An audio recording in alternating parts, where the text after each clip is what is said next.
दीदी मंगलाचरण कर लीजिए, आप मुझे समरी बता दीजिए। समरी भी रिकॉर्ड होना चाहिए ना। हाँ मैम, स्टार्ट कर दी रिकॉर्डिंग मैंने। मंजू मंजू दीदी मंगलाचरण करके समरी बता दीजिए आप। हाँ ठीक है। नमो अर्यंतानम, नमो सिद्धानम, नमो ऐर्यानम, नमो वज्रायानम, नमो लोये सव्यसाउनम, एसो पंच नमो यारो सव्वपनासनो मंगलानं च सव्वेसिं परमं होयि मंगलम। मंगलम भगवान वीरो मंगलम गौतमो गणी मंगलम कुंदकुंदाद्यो जैन धर्मोस्तु मंगलम। सर्वमंगल मांगल्यम सर्वकल्याणकारकम प्रदानं सर्वधर्माणां जैनं जयतु शासनम। जीवम जीवम दौवम जिनवरवसहेन जेन निदेठं देविंद विंदवन्नं वंदे तं सर्वदा शिरसा। जय जिनेन्द्र सभी को। कल हम द्रव्य संग्रह के हमारे 8 श्लोक हुए थे।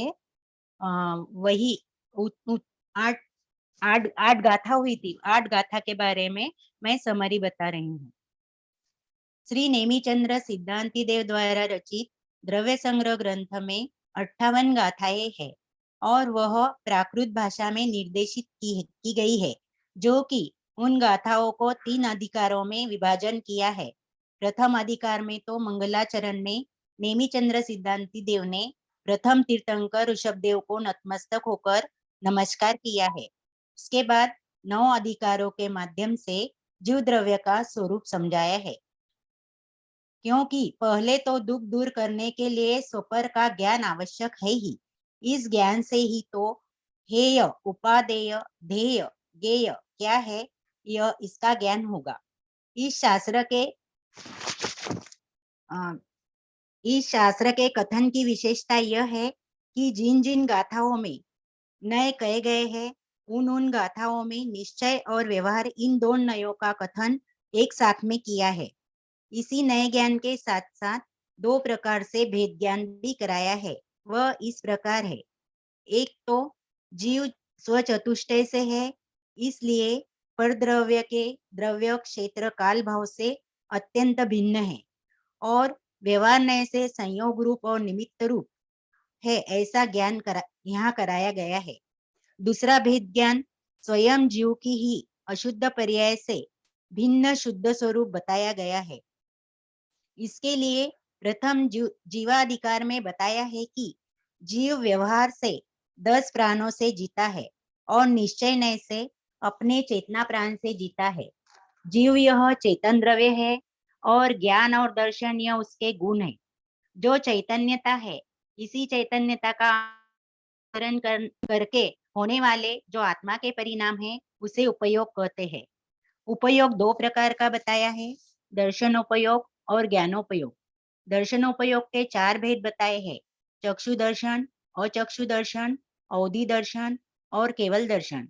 ज्ञानोपयोग 8 प्रकार का बताया है और ज्ञानोपयोग के और 2 भेद बताए हैं, वो प्रत्यक्ष और परोक्ष के प्रकार से।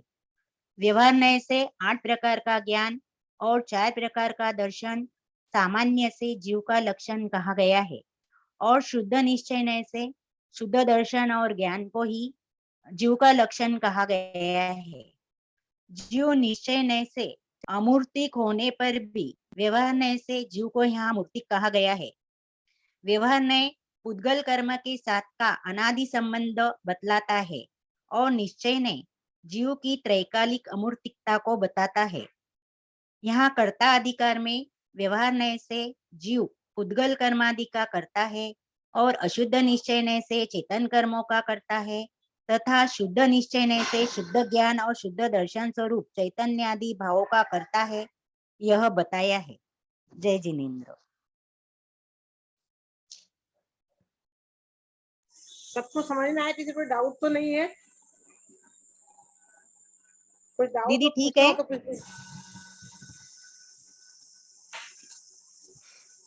नहीं है डाउट तो ठीक है, आगे बढ़ते हैं।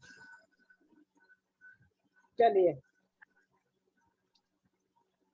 आगे का खंड पढ़ लीजिए। पेज 20 से है, भोक्तृत्व अधिकार। तो कोई पढ़ना चाहेगा या मैं पढ़ूं? भैया प्राकृत गाथा सब मैं पढ़ती हूँ। हाँ ठीक है, आप पढ़िए। व्यवहारासु दुःखं पूगलकम् अफलं पभुञ्जेति आदानिश्चय नयदो चेदन भावं कुआदस्स। हाँ, तो कर्म फल सुख दुख भोगे जीव नए व्यवहार से, किंतु चेतन भाव को भोगे सदा परमार्थ से। तो अन्वयार्थ है, व्यवहार नय से आत्मा जीव सुख दुख रूप पुद्गल कर्म का फल भोगता है, और निश्चय नय से नियम पूर्वक आत्मा के चैतन्य भाव को भोगता है। भावार्थ है, भोक्तृत्व भोक्तृत्व और अभोक्तृत्व यह सामान्य गुण 6 द्रव्यों में है। भोक्तृत्व गुण के कारण प्रत्येक द्रव्य अपनी अवस्था का भोगता है, और अभोक्तृत्व गुण के कारण वह पर को कभी नहीं भोग सकता। इसलिए जीव अपनी पर्याय को ही भोगता है। वह पर को भोगे ऐसा 3 काल और 3 लोक में कभी भी नहीं हो सकता। जीव का भोक्तृत्व, जीव हर्ष विषाद रूप अर्थात सुख दुख रूप अपने विकारी भावों का अशुद्ध दशा में भोगता है। साधक दशा में जीव अतीन्द्रिय सुख का अंशतः भोगता है, और केवल ज्ञान होने पर अपने परिपूर्ण सुख का भोगता है। जीव पुद्गल कर्म के अनुभाग का या पर पदार्थों का भोगता नहीं है। नए, इस गाथा में 2 नए कहे गए हैं, व्यवहार नय और निश्चय नय। फर्स्ट, जीव यथार्थ से पर द्रव्यों का भोग नहीं कर सकता, किंतु जीव का विभाव उस समय निमित्त मात्र है। इतना ज्ञान कराने के लिए जीव साता असाता कर्म के अनुभाग रूप फल को भोगता है, ऐसा व्यवहार नय से कहलाता है। और कर्मों के फलस्वरूप अनुकूल प्रतिकूल पदार्थों का जो संयोग होता है, जीव उसे भोगने का भाव करता है। इतना जीव का निमित्त मात्र बतलाने के लिए जीव सुख दुख रूप बाह्य पदार्थों को भोगता है, ऐसा व्यवहार नय से कहा जाता है। इसलिए ऐसा नहीं समझना चाहिए कि जीव यथार्थ में कर्म के अनुभाग को या अनुकूल पदार्थों को भोगता है। यहाँ निश्चय नय के 2 विभाग हो जाते हैं, अशुद्ध निश्चय नय, शुद्ध निश्चय नय। जीव अशुद्ध निश्चय नय से हर्ष विषाद रूप सुख दुख को भोगता है, तथा शुद्ध निश्चय नय से अविनाशी आनंद रूप सुखामृत को भोगता है। तात्पर्य यह है कि कर्ता के संबंध से में जो गाथा 8 में कहा गया है, वह इस गाथा में लागू होता है। जीव के कर्तृत्व और भोक्तृत्व के विवेचन करने का ग्रंथकार का यह अभिप्राय है कि जीव यथार्थ वस्तु स्वरूप को जानकर पर की ओर विकार की कर्तृत्व और भोक्तृत्व बुद्धि को छोड़े, तथा अपने सहज निर्विकार चिदानंद स्वरूप शुद्ध पर्याय का कर्ता भोक्ता होने का सतत प्रयत्न करे।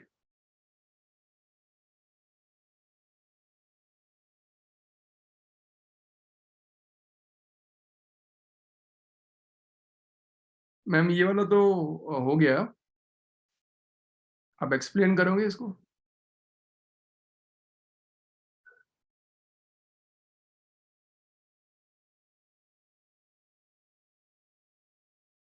मेरे ख्याल से एक छट्टा भी पढ़ लो तो मैम दोनों एक साथ कर देंगे। ठीक है। हाँ देखो, तो अभी इसमें पूरा आत्मा का स्वरूप बता रहे हैं। अभी हमें लगता है हम करता है, काम करते हैं, हम भोगते हैं, उनके फल को भोगते हैं, सुख दुख का अनुभव कर रहे हैं, शरीर का हो रहा है। तो ये बता रहे हैं निश्चय में से तो आत्मा नहीं है। तो आपको ध्यान हो, आपने जब हमने वो पढ़ा था ना षट कारक, 6 कारक, तो उसमें एक तो बताया था कि 2 द्रव्यों में होता है 6 कारक घटते हैं, और अभिन्न षट कारक 1 द्रव्य में घटते हैं। तो निश्चय ने से तो 1 द्रव्य में घटते हैं, विव्यार ने से 2 द्रव्यों में। जैसे राम ने रावण को धनुष बाण से सीता के लिए मारा, तो अभिन्न हो रहा, राम ने अपने लिए अपने राग बस होकर अपने विकल्प से पूर्ति के लिए, खुद के सुख के लिए ये वो काम किया। तो सारी चीजें अपने ऊपर घटती, जैसे राग नहीं है वो क्यों करेगा ऐसा काम?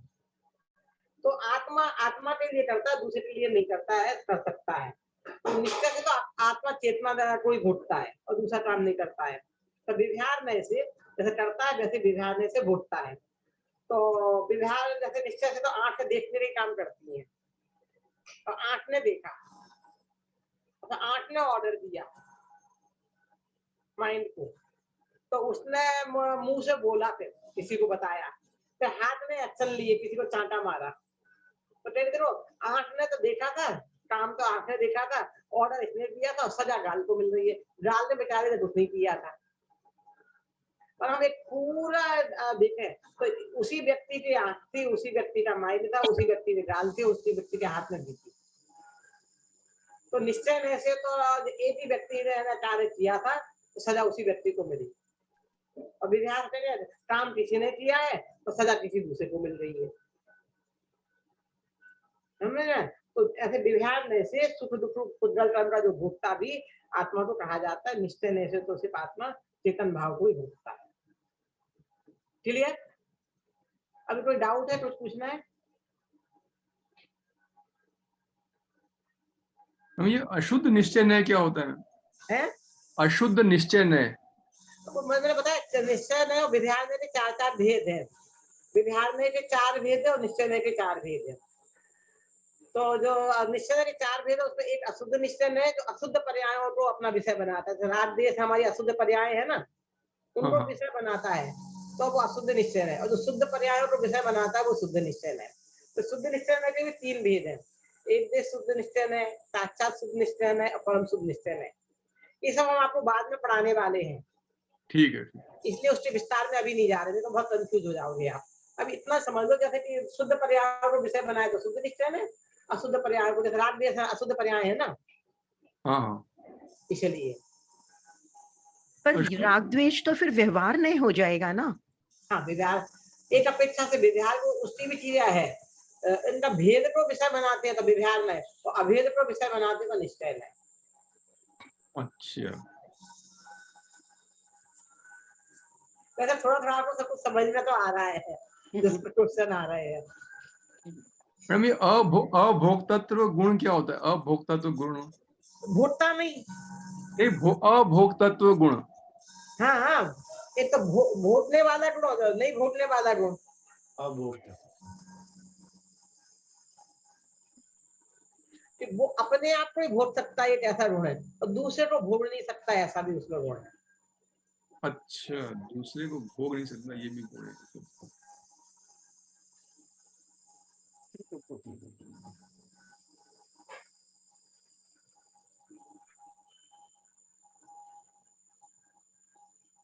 क्लियर हुआ? और कुछ पूछना? देखो, निश्चय विवाह के बारे में थोड़ी थोड़ी मोटी जानकारी चाहिए तो मैं बता देती हूँ आपको। जैसे कि हमें कहते हैं ना, देखो मैं आप मैं साथ साथ जा रहे हैं, मान लो परिसर में मैं आपके यहाँ आई, आप अपना घर दिखा रहे हैं, तो आप बोलते हैं कि ये मेरा घर है। कैसे आपका घर है? बोले इसमें मैं पहले रहता था, अभी मैंने बेच दिया है, अपना किराए पे दिया। किराए पे दिया तो आप ही है, और बेच दिया तो भी कहते मेरा घर है, पहले मैं यहाँ रहता था। फिर ये मेरा घर है, कैसा? इसे मैं खरीदने का सोच रहा हूँ। ये सोच है तो खरीदा थोड़ी है, और तो भी उसे अपना कह देते हैं। और ये जिसमें मैं रहता हूँ वो मेरा घर है। अब इन सबकी एक अपेक्षा होती है, जैसा दूसरे हम जाते कहीं जाते हैं मंदिर से ठहरी रहे, एक होटल के रूम में ठहरे, धर्मशाला में ठहरे, तो वो मेरा घर। छोटे बच्चे तो उसे घर बोलते, जैसे हमारी वो सहजता है ना सहानुभूति की लड़की, तो बस यही बोलती है कि अपना देवलाली वाला घर, अपना यहाँ वाला घर, और फिर होटल वाला घर अपना। तो घर चलो, क्योंकि अपना घर तो यहाँ है नहीं, नहीं अपना होटल वाला घर चलो। तो जो बाहर घूमने रहे बच्चे थकते हैं तो कहते घर चलो। हम लोग भी समझ तो रहे वो क्या कह रही है, कहते घर तो अपना बॉम्बे में है, जा नहीं सकते हैं। तो वो अपेक्षा बच्चा भी समझ रहा है, हम समझ रहे हैं, जहाँ रहते हैं वो परमानेंट घर है, और जो उन्हें बताया उसकी अपेक्षा सब समझ रहे, पूछता नहीं है कोई। तो ऐसे ही हमें टूटी ये मोबाइल मेरा, ये किताब मेरी, ये आपकी किताब कैसे हो गई? किताब तो सब छपी हुई थी, इसे मैंने पैसे देकर खरीदा, इसलिए मेरी ये किताब। फिर कहेंगे अच्छा भैया तुमने पैसे देकर नहीं खरीदी, तो एक काम कर, फ्री में दिए हमने तो नहीं, इसे पढ़ के मैंने निशान लगा दी, इसलिए अब मेरी है। कई अपेक्षाओं से मेरी हो जाती है, हम अपने दूसरे को दे देते, अपने निशान लगे थे, लोग सुनते हैं। तो जो जो अपेक्षाएं उनके लिए एक नए हैं, तो व्यवहार में जो 4 भेद है, तो जो माता पिता भाई बहन पर पदार्थ को जो अपना कहता है उसके लिए एक नय है। मैं जानबूझ से नाम नहीं बता रही जिससे आप कंफ्यूज नहीं हो। जो शरीर को अपना कहता है उसके लिए दूसरा नय है। जो विकारी भाव मोरार देश को अपना कहता है वो भेद डालता है, उसके लिए एक तीसरा नय है व्यवहार में। और जो शुद्ध पर्यायों को विषय बनाता है उसके लिए चौथा नय है व्यवहार में। ऐसे व्यवहार में भी 4 भेद है। तो व्यवहार में भेद करता है, भेद से बताता है। निश्चय ने जो अशुद्ध पर्यायों में अभेद करता है वो अशुद्ध निश्चय है, और जो शुद्ध पर्यायों में अभेद करता है वो शुद्ध निश्चय है। तो शुद्ध निश्चय में अभेद करने के भी 2 स्टेज कर दी। एक देश शुद्ध निश्चय है, तो संबंध निद्रा वाली पर्याय को, एक मोक्ष वाली पर्याय को साक्षात शुद्ध निश्चय है। तो एक ओरिजिनल स्वरूप क्या है आत्मा का, उसके लिए परम शुद्ध निश्चय है। क्लियर? ठीक है, यस, ये मोटा मोटा आपको मैंने बता दिया है। ठीक है। मंजू दीदी ताकि बार बार आपको कंफ्यूजन नहीं हो। नाम बताऊंगी तो फिर कंफ्यूज हो जाएगा। विस्तार से जानना होगा तो मेरी पुस्तक है अध्यात्म के नए, उसमें पीछे चार्ट भी दिया है, और एक दूसरी आत्मानुभूति कैसे पुस्तक है उसमें पीछे विस्तार से चार्ट दिया है। तो जिनको रुचि हो समझ सकते हो तो उसमें बैठेगा, बहुत सरल ढंग से दे रखा है, और फिर उसमें से प्रश्न पूछने तो मैं बता दूंगी। चलिए आगे पढ़ लीजिए। मंजू दीदी आप पढ़िए 6th। अनुगुरुदेह पमानो उपसंहारपसपदो चेदा असमूहदो व्यवहार निश्चय नयदो असंख देशो वा। मैं पढ़ूं आगे। हाँ पढ़िए आप। समुद्घात विन तन्मापमय संकोच से विस्तार से व्यवहार से यह जीव असंख्य प्रदेश में परमार्थ से। अन्वयार्थ। व्यवहार नय से जीव संकोच और विस्तार के कारण समुद्घात अवस्था को छोड़कर छोटे और बड़े शरीर के प्रमाण में रहता है, और निश्चय नय से वह लोकाकाश जितने असंख्यात प्रदेश वाला है। भावार्थ। जीव का स्वक्षेत्र। प्रत्येक जीव लोकाकाश जितना असंख्यात प्रदेशी है। प्रदेशों को वह संख्या त्रिकाली उतनी ही रहती है, क्योंकि वह स्वचतुष्टय से सदा एक अखंड द्रव्य है। क्योंकि जीव अखंड द्रव्य है, इसलिए उसके खंड छेदन टुकड़ा कदापि नहीं हो सकते। सभी मूल द्रव्य अखंड हैं। पुद्गल स्कंदों का स्वभाव ही अपनी योग्यता से स्वकाल में छेदन भेदन टुकड़ा रूप होने का है। प्रत्येक द्रव्य पृथक है, इसलिए जीव के स्वक्षेत्र में अन्य कोई जीव प्रवेश नहीं कर सकता, और जीव भी पर क्षेत्र में अर्थात शरीर में नहीं घुस सकता। हाँ, जीव और शरीर का संबंध एक क्षेत्रावगाह संबंध है। प्रदेशत्व गुण। प्रत्येक द्रव्य के प्रदेशत्व गुण होता है, क्योंकि वह एक सामान्य गुण है। जिस शक्ति के कारण द्रव्य का कोई ना कोई आकार अवश्य हो, उसे प्रदेशत्व गुण कहते हैं। इस गुण के कारण जीव का प्रति समय अपना आकार होता है। जीव के प्रदेश लोक प्रमाण असंख्यात ही रहते हैं, किंतु संसार दशा में वे प्रदेश अपने कारण से संकोच विस्तार को प्राप्त कर होते हैं। संसार दशा में जीव का आकार एक सा नहीं रहता। अपने संयोग रूप जो शरीर होता है, उसके आकारानुसार जीव का अपना आकार अपने कारण से होता है। सिद्ध दशा में कैसा आकार होता है, यह 14 और 15वीं गाथा में कहा गया है। नए जीव के जो असंख्यात प्रदेश हैं, उनकी वह संख्या उतनी की उतनी ही रहती है। किसी भी समय एक भी प्रदेश कम बड़ नहीं होता, और वह दूसरे द्रव्य के प्रदेशों के साथ भी एकमेक नहीं हो सकता। उन प्रदेशों की संख्या निश्चित है, इसलिए वह निश्चय नय का विषय है। और जीव के प्रदेशों का आकार संसार में शरीर के संबंध से होता है, इसलिए व्यवहार नय से शरीर का शरीराकार कहा जाता है। इससे यह नहीं समझना चाहिए कि जीव का आकार शरीराकार रूप हो जाता है, वह तो निज रूप ही रहता है। तात्पर्य। पौद्गलिक देह के साथ जीव को निजत्व की अपनेपन की मान्यता अनादि से है, और इसलिए वह संसार में परिभ्रमण करता हुआ दुखी हो रहा है। इसलिए देहादिक का ममत्व छोड़कर निर्मोह निश्चुदात्मा की भावना कर्तव्य है। मैम।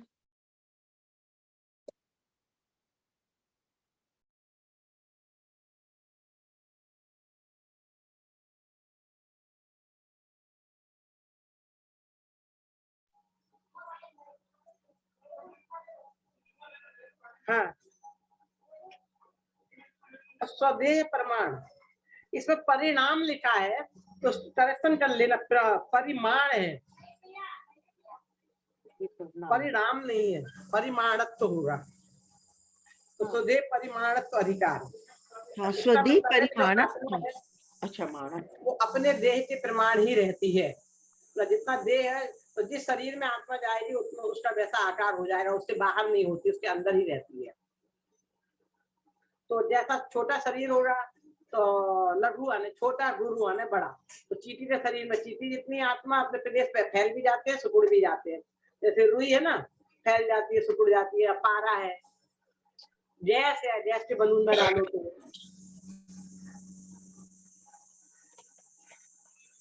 तो विधायन ऐसे तो जीव संकोच विस्तार वाला है और समुद्रात अवस्था को छोड़कर। समुद्रात के बारे में टिप्पणी दी है मैंने उसमें, इसमें भी नीचे लिखा है, नीचे टिप्पणी में पढ़ा है क्या आपने समुद्रात? तो समुद्रात के बारे में विस्तार से मैंने परमागम प्रवेश का भाग 2 में या 3 में दिया होगा, तो आप देख सकते हैं। इसमें भी नीचे लिखा है, तो अभी आप जब भावार्थ पढ़े तो आ जाएगा। तो आत्मा के प्रदेशों का बाहर निकलना, शरीर, इस शरीर को, मूल शरीर को छोड़े बिना, मूल शरीर हमारा ये है, इसे छोड़े बिना बाहर निकलना। तो केवली समुद्रात के समय भी होता है, मरण के समय भी होता है, सबको नहीं होता है, किसी किसी को होता है। उसकी शर्त है क्यों होता है, कैसे, कब होता है, कैसे होता है, वो सब नीचे आप पढ़ाएंगे।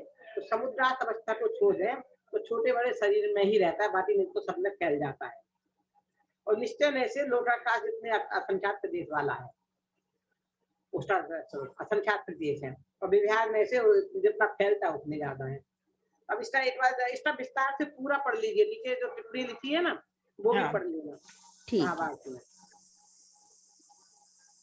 जैसे दूध में डाला गया पद्म रागमणि अपनी कांति से दूध को प्रकाशित करता है, वैसे ही संसारी जीव अपने शरीर प्रमाण में ही रहता है। गर्म करने से दूध में उफान आता है, तब दूध के साथ ही पद्म रागमणि की कांति भी बढ़ती जाती है। इसी प्रकार ज्यों-ज्यों पुरुष शरीर पुष्ट होता है, त्यों-त्यों उसके साथ ही साथ आत्मा के प्रदेश भी फैल जाते हैं, और जब शरीर दुर्बल हो जाता है, तब जीव के प्रदेश भी संकुचित हो जाते हैं। मूल शरीर को छोड़े बिना आत्म प्रदेशों का शरीर से बाहर निकलना समुद्घात कहलाता है। उसके 7 भेद हैं। वेदना, अधिक दुख की दशा में मूल शरीर को छोड़े बिना जीव के प्रदेशों का बाहर निकलना। कषाय, कषाय, क्रोधादि तीव्र कषाय में के उदय से धारण किए हुए शरीर को छोड़े बिना जीव के प्रदेशों का शरीर से बाहर निकलना। विक्रिया, विविध क्रिया करने के लिए मूल शरीर को छोड़े बिना आत्म प्रदेशों का बाहर निकलना। मारणांतिक, जीव मृत्यु के समय तत्काल ही शरीर को नहीं छोड़ता, किंतु शरीर में रहकर जन्म स्थान को स्पर्श करने के लिए आत्म प्रदेश बाहर निकलते हैं। तेजस, इसके 2 भेद, 2 प्रकार हैं, शुभ और अशुभ। जगत को रोग या दुर्भिक्ष से दुखी देखकर महामुनि को दया उत्पन्न होने पर जगत का दुख दूर करने के लिए मूल शरीर को छोड़े बिना ही तपोबल से दाहिने कंधे में से पुरुषाकार सफेद पुतला निकलता है और दुख दूर करके पुनः अपने शरीर में प्रवेश करता है। उसे शुभ तेजस कहते हैं। अनिष्ट कारक पदार्थों को देखकर मुनियों के मन में क्रोध उत्पन्न होने से उनके बाएं कंधे से बिलाव के आकार का और सिंदूरी रंग का पुतला निकलता है। वह जिस पर क्रोध हुआ हो उसका नाश करता है और साथ ही साथ उस मुनि का भी नाश करता है। इसे अशुभ तेजस कहते हैं। आहारक, छठे गुण स्थानवर्ती परम रिद्धिधारी किसी मुनि के तत्व संबंधी शंका उत्पन्न होने पर अपने तपोबल से मूल शरीर को छोड़े बिना मस्तक में से एक हाथ जितना पुरुषाकार सफेद और शुभ पुतला निकलता है, वह केवली या शुद्ध केवली के पास जाता है। वहां उनका चरण स्पर्श होते ही अपनी शंका निवारण करके पुनः अपने स्थान में प्रवेश करता है। केवली, केवल ज्ञान उत्पन्न होने के बाद मूल शरीर को छोड़े बिना दंड, कपाट, प्रतर और लोकपूर्ण क्रिया करते हुए केवली के आत्म प्रदेशों का फैलना। केवली समुद्घात सभी केवलियों के नहीं होता, किंतु जिन्हें केवल ज्ञान उत्पन्न होने के बाद 6 माह नहीं हुए हैं, उन्हें तथा 6 माह के बाद भी 4 अघातिया कर्मों में से आयु कर्म की स्थिति अल्प हो तो उन्हीं को नियम से समुद्घात होता है। प्रदेश का स्वरूप गाथा 27 में दिया है। इसलिए जीव का संस्थान अनिर्दिष्ट है, ऐसा कहा गया है। यह नए प्रमाण ज्ञान करने के लिए अर्थात वस्तु स्वरूप प्रदेश संबंधी समझने के लिए, धन परिणति प्रकट करने के लिए तो एक अपना ज्ञायक स्वभाव ही आश्रय करने योग्य है। संसारी दशा में दोनों का विषय साथ ही रहता है। शरीर पर पदार्थ है, इसलिए उसके आकार के साथ का संबंध बताना अनुपचरित असद्भूत व्यवहार नहीं है। वृहत द्रव्य संग्रह गाथा 10 की टीका। मैम कुछ एक्सप्लेन करेंगे क्या? तेजस वाला explain होना थोड़ा ही थोड़ा सा समरी चाहिए। चाहिए। ये तो ठीक है, ये फर्स्ट समझ वाला में ठीक है। फर्स्ट सेकंड थर्ड तो समझ में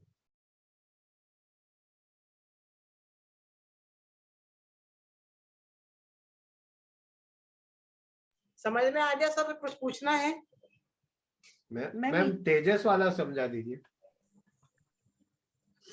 तेजस शरीर कहलाता है, जो अपने में कांति देता है। तेज शरीर आता है, शरीर में जो कांति है, तो तेजस शरीर हमेशा सबके साथ ही रहता है।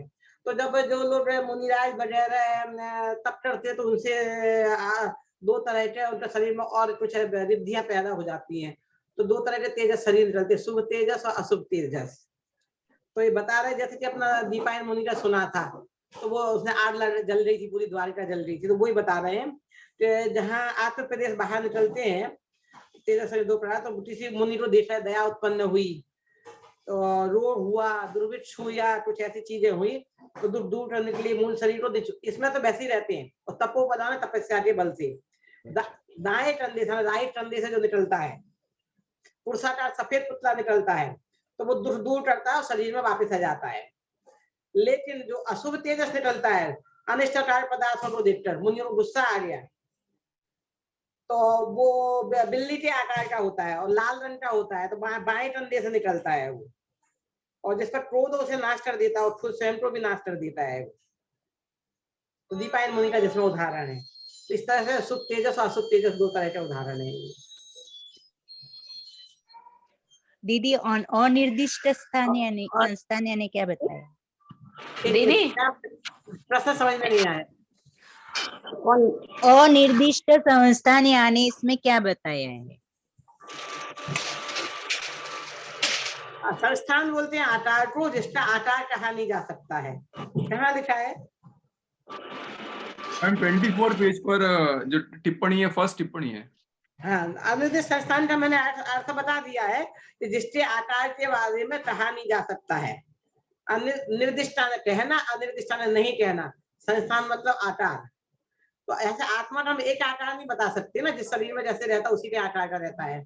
संसार में रहता तो संसार के आकार का रहता है। शरीर संसार में तो शरीर धारण करता है, और मोक्ष में भी जाता है तो अंतिम शरीर के आकार का हो जाता है। क्लियर? समझ में आ गया? हाँ जी, हाँ दीदी। ठीक है, आगे कर लीजिए। सारे अधिकार 11वीं गाथा में जो की संसारी अवस्था बताई है। उडवी जलते उवाऊ वनपदी विविहतावरे इंदी विगति गचदु पंचखा दस जीवा होन्ति संखादी। उजला नल वनस्पति और वायु थावर जीव है। दो इंद्रियों से 5 तक शंखादि सुख त्रस जीव है।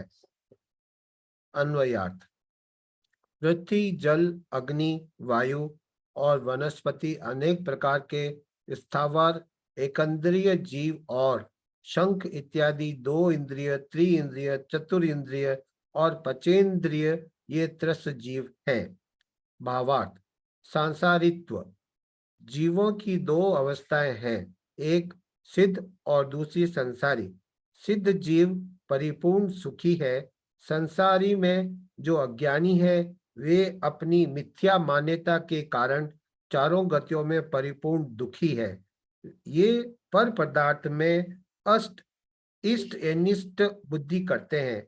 वे अनुकूल बाह्य पदार्थों में सुख और प्रतिकूल पदार्थों में दुख मानते हैं और इसीलिए इंद्रिय सुख व पर पदार्थ में दुख होते हुए भी उसे प्राप्त करने के लिए प्रयत्न करते हैं और दुखी होते हैं। साधक जीव अपनी शुद्धता अनुसार सुखी है, केवली भगवान परिपूर्ण सुखी है। प्रश्न, यदि जीव की सिद्ध दशा न मानी जाए तो? उत्तर, तो जीव को संसारी दशा सिद्ध नहीं होगी। उन्हें संसारी विशेषण किन्हीं अन्य जीवों से भिन्न बताने के लिए ही लगाया जाता है। यदि असंसारी सिद्ध जीव न हो तो जीवों की संसारी अवस्था साबित नहीं होगी। संसारी दशा का प्रतिपक्ष भाव सिद्ध दशा है। यदि जीव के संसार दशा ही नहीं होगी तो फिर धर्म करने और अधर्म को दूर करने का पुरुषार्थ ही नहीं रहेगा। दूसरा, संसारी जीवों के भेद। संसारी जीवों के दो भेद है, स्थावर और त्रस। सभी एकंद्रीय जीव स्थावर जीव है। उनके 5 प्रकार हैं, पृथ्वी काय, जल काय, अग्नि काय, वायु काय, वनस्पति काय।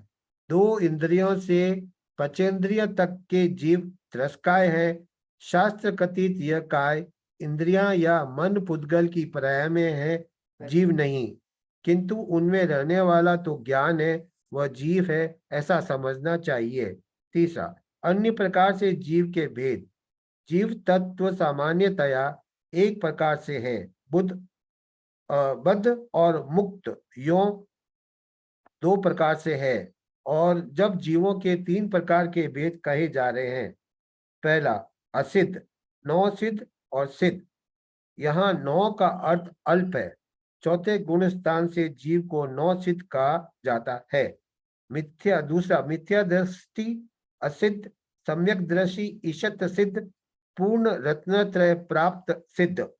चौथा, नए जीवों से संबंधित नए 13वीं गाथा में दिए गए हैं।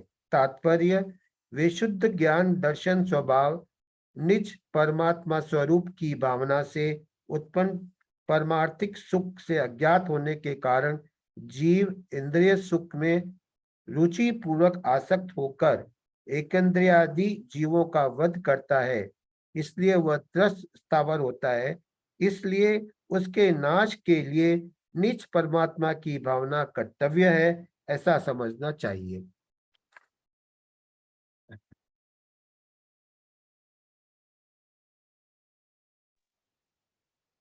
हाँ, अब संसार तधिकार, तो देखो आत्मा के हमारे जो जो रूप हमारे जीवन में हमें नजर आते हैं, उन्हें जिस अपेक्षा से चाहे आत्मा कहा जाता है, वो भी अपेक्षा सही है। तो निश्चय की अपेक्षा, दोनों अपेक्षाएं इसमें बता रहे हैं। तो कर्ता बताया कि हम अपने आप को कर्ता मानते हैं, भोक्ता मानते हैं। देखो क्या होता है कि कुछ चीजें बचपन से जैसे होता ना, कोई भी एक सब्जी है आप खा रहे हो, तो मेरे पास मेरे एक पहचान के थे, तो वो उनके घर में एक सब्जी टिंडोरी आती है ना, कुंदरू जैसे परवल जैसी आती है, तो उसको शक्कर डाल के मीठी बनाते थे। काफी टाइम पहले की बात है, 40-50 साल पहले की बात बता रही है। तो उनके घर में हमेशा ऐसे ही बनती थी मीठी। तो वो जो उनके घर के हस्बैंड थे उसमें और घर के तो मैं उनके बेटे में दोनों में बहस छिड़ी। बोले मीठी होती, जैसे अपन पक्के चीजें को खाए तो उसी सब्जी बना तो मीठी बनेगी। तो बोला नहीं, ये मीठी नहीं होती, नमकीन होती है। तो बोले नहीं, मीठी होती है ये तो टिंडोरी। तो दूसरे दिन मैंने सुना, दोनों में बहस चल रही थी, तो मैंने उनके घर पे बोला कि दूसरे दिन आप सब्जी बनाओ जब भी कभी, तो इसमें शक्कर मत डालना।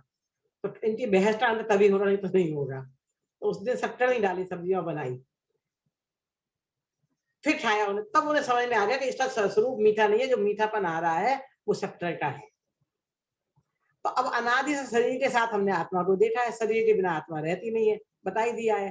संसार में रहेगा, किसी न किसी शरीर में रहेगा, कोई ना कोई आकार रहेगा। तो हम शरीर को ही आत्मा समझने लगते हैं कि वो ऐसा ही है। तो इसका साथ साथ मूल स्वरूप बताया कि मूल स्वरूप क्या है। मूल स्वरूप ये है, बस इतना क्या, मूल स्वरूप जानो पहचानो कि ये मैं हूँ। बाकी जो दुनिया में व्यवहार चल रहा है चलने दो, और उन दूसरा करता धरता मैं नहीं। अब संसार में हम कैसे कहते हो, संसार में जीव कितने कितने रूपों में पाए जाते हैं, उन्हें जीव कहा जाता है, वो यहाँ बताया जा रहा है। तो पुड़ यानी पृथ्वी, पुड़वी जल, तेज और वायु। पृथ्वी, जल, तेज यानी अग्नि और वायु। वनस्पति यानी वनस्पति। और ये कितने प्रकार के होते हैं? तो वनस्पति को तो 8 इंद्रिय होते हैं, और बाकी विविध स्थावर इंद्रिय, तो पृथ्वी, जल, अग्नि, वायु और वनस्पति, ये तो अनेक प्रकार के स्थावर इंद्रिय हैं। अब बिड आने 2, तिर आने 3, चतु आने 4, पंचट्ठा आने 5। ये दो इंद्रिय, 3 इंद्रिय, 4 इंद्रिय, 5 इंद्रिय, 10 जीव है। वो उसमें संख आती, संख 2 इंद्रिय है। इस तरह से शॉर्ट में इन्होंने उदाहरण दे दिया है। अब इनको ही आप आगे विस्तार से बता रहे हैं, पढ़ लीजिए।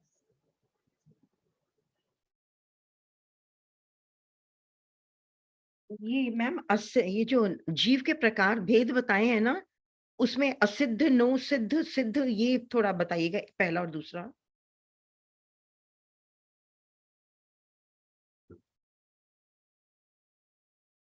असिद्ध, नो सिद्ध, नो का अर्थ है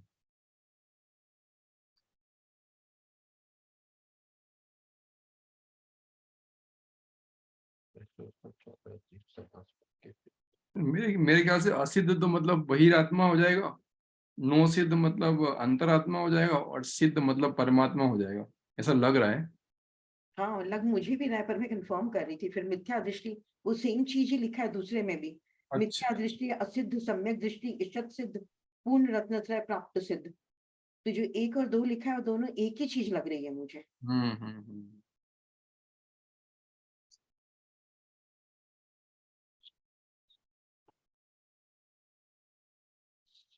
ठीक है, नेक्स्ट पढ़ लेते हैं, फिर बात कर लेंगे क्वेश्चन ये वाला। हाँ, मंजू दीदी आप पढ़ेंगे गाथा? हाँ, पढ़ रहे हैं।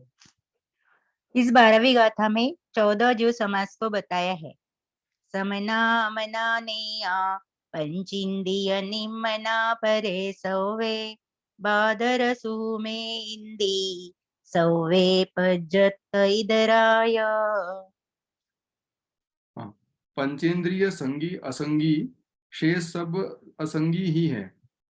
एकेंद्रिय है सूक्ष्म बादर, पर्याप्त केतर सभी हैं।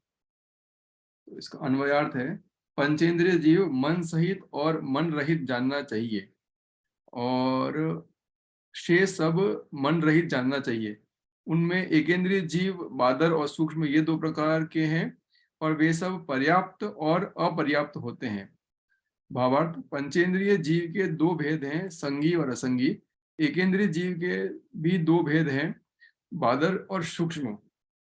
बादर एकेंद्रिय जीव दूसरों को बाधा कर देते हैं और स्वयं बाधा को प्राप्त होते हैं। वे किसी पदार्थ के आधार से रहते हैं। सूक्ष्म एकेंद्रिय जीव समस्त लोकाकाश में फैले हुए हैं। वे किसी को बाधा नहीं पहुंचाते और स्वयं किसी से बाधा को प्राप्त नहीं होते। 2 इंद्रिय, 3 इंद्रिय और 4 इंद्रिय जीव पर्याप्त और अपर्याप्त होते हैं। तो ये एक चार्ट है।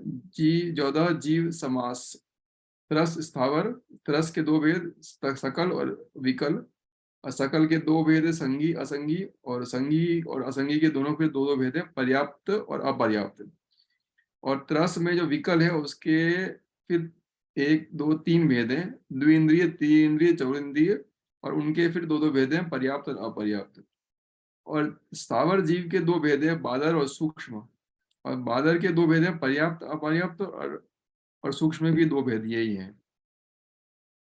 तो और पर्याप्ति का विवेचन, पर्याप्ति एकेंद्रिय की आहार पर्याप्ति, शरीर पर्याप्ति, इंद्रिय पर्याप्ति और श्वास पर्याप्ति, ये 4 पर्याप्ति होती हैं। और विकलेंद्रिय और असंगी पंचेंद्रिय की आहार, शरीर, इंद्रिय, श्वास और भाषा, ये 5 पर्याप्ति होती हैं। और संगी पंचेंद्रिय की आहार, शरीर, इंद्रिय, श्वास, भाषा, मन, ये 6 पर्याप्ति होती हैं। एक अंतर मुहूर्त में पर्याप्ति पूर्ण होती है। अपर्याप्तक जीव एक श्वास में 18 बार जन्म मरण करता है। निरोग पुरुष की एक बार नाड़ी चलने में जितना समय लगता है उसे श्वास कहते हैं। 48 मिनट में 3773 श्वास होते हैं। तात्पर्य, यह गाथा भी संसारी जीव का स्वरूप बताती है। यह यूं समझना चाहिए कि पर्याप्ति और प्राण दो पुद्गल की पर्याय हैं और उसमें जो ज्ञान है सो जीव है। पर्याप्तियों और प्राणों से भिन्न जो निज शुद्धात्मक तत्व है वही उपादेय है, ऐसा भावार्थ है।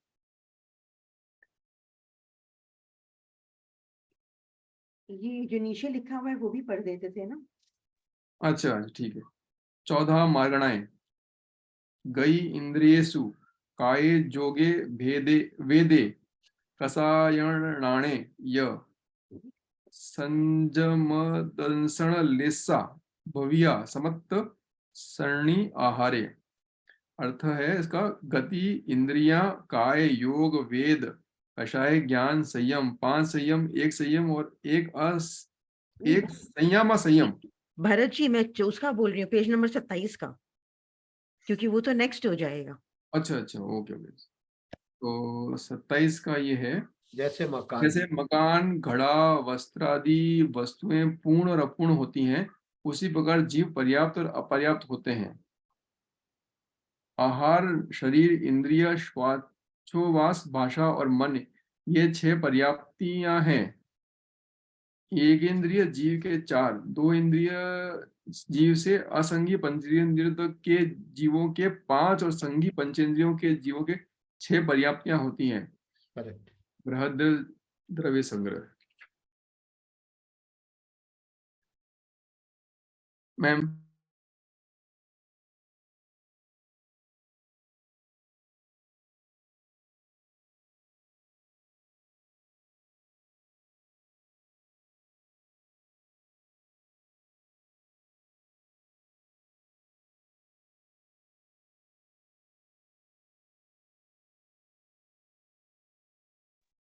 चलिए नेक्स्ट। अच्छा नहीं मेरा एक कॉल आता है तो आवाज चली जाती है, तो लास्ट में क्या बोला वो मुझे सुनाई नहीं दिया। मैम, ये हो गया था 14 जीव समास वाला। हाँ, जीव समास के नीचे डेफिनेशन भी दिए। समास का मतलब होता है भेद, तो जीव के भेद, तो जिनके द्वारा जीव के भेद जाने सके उसे जीव समास कहते हैं। और जीव के भेद से पूरे चार्ट में भी बताए हैं। तो जैसे कि अभी ऊपर पहले भेद बता के है ना, त्रस्त और स्थावर। अब इनमें कई और सारी डिटेल बता रहे हैं, संसार में जीव कैसे पाए जाते हैं। तो इससे हमें पूरा सबका स्वरूप समझ में आता है कि संसारी जीव 2 प्रकार के होते हैं, मन सहित और मन रहित। तो वो समणा अने मन सहित, अमणा अने मन रहित। तो जिसे अपने सैनी, असैनी अथवा संगी और असंगी भी बोलते हैं। तो पंचेंद्रिय जीव 2 तरह के होते हैं, सैनी, असैनी, संगी, असंगी है। और पंचेंद्रिय में त्रियंश, त्रियंश में दोनों तरह के जीव होते हैं। तो 1 इंद्रिय से 4 इंद्रिय तक असैनी होते हैं, पंचेंद्रिय जीव सैनी होते हैं। तो पंचेंद्रिय त्रियंश पुष्प का सैनी होते हैं, उनके मन नहीं होता है, ये बताया है। और शेष सब जितने हैं वो मन रहित ही होते हैं। एक इंद्रिय जीव, 2 इंद्रिय से 4 इंद्रिय तक के जीव, ये सब है। और एक इंद्रिय जीव के 2 भेद बताए हैं, बादर और सूक्ष्म। पर ये भी पर्याप्त और अपर्याप्त होते हैं। तो हमारी 6 पर्याप्ति होती हैं, वो पूर्ण हो जाए तो पर्याप्त जीव कहलाता है, और पर्याप्ति पूर्ण नहीं हो तो अपर्याप्त जीव कहलाता है।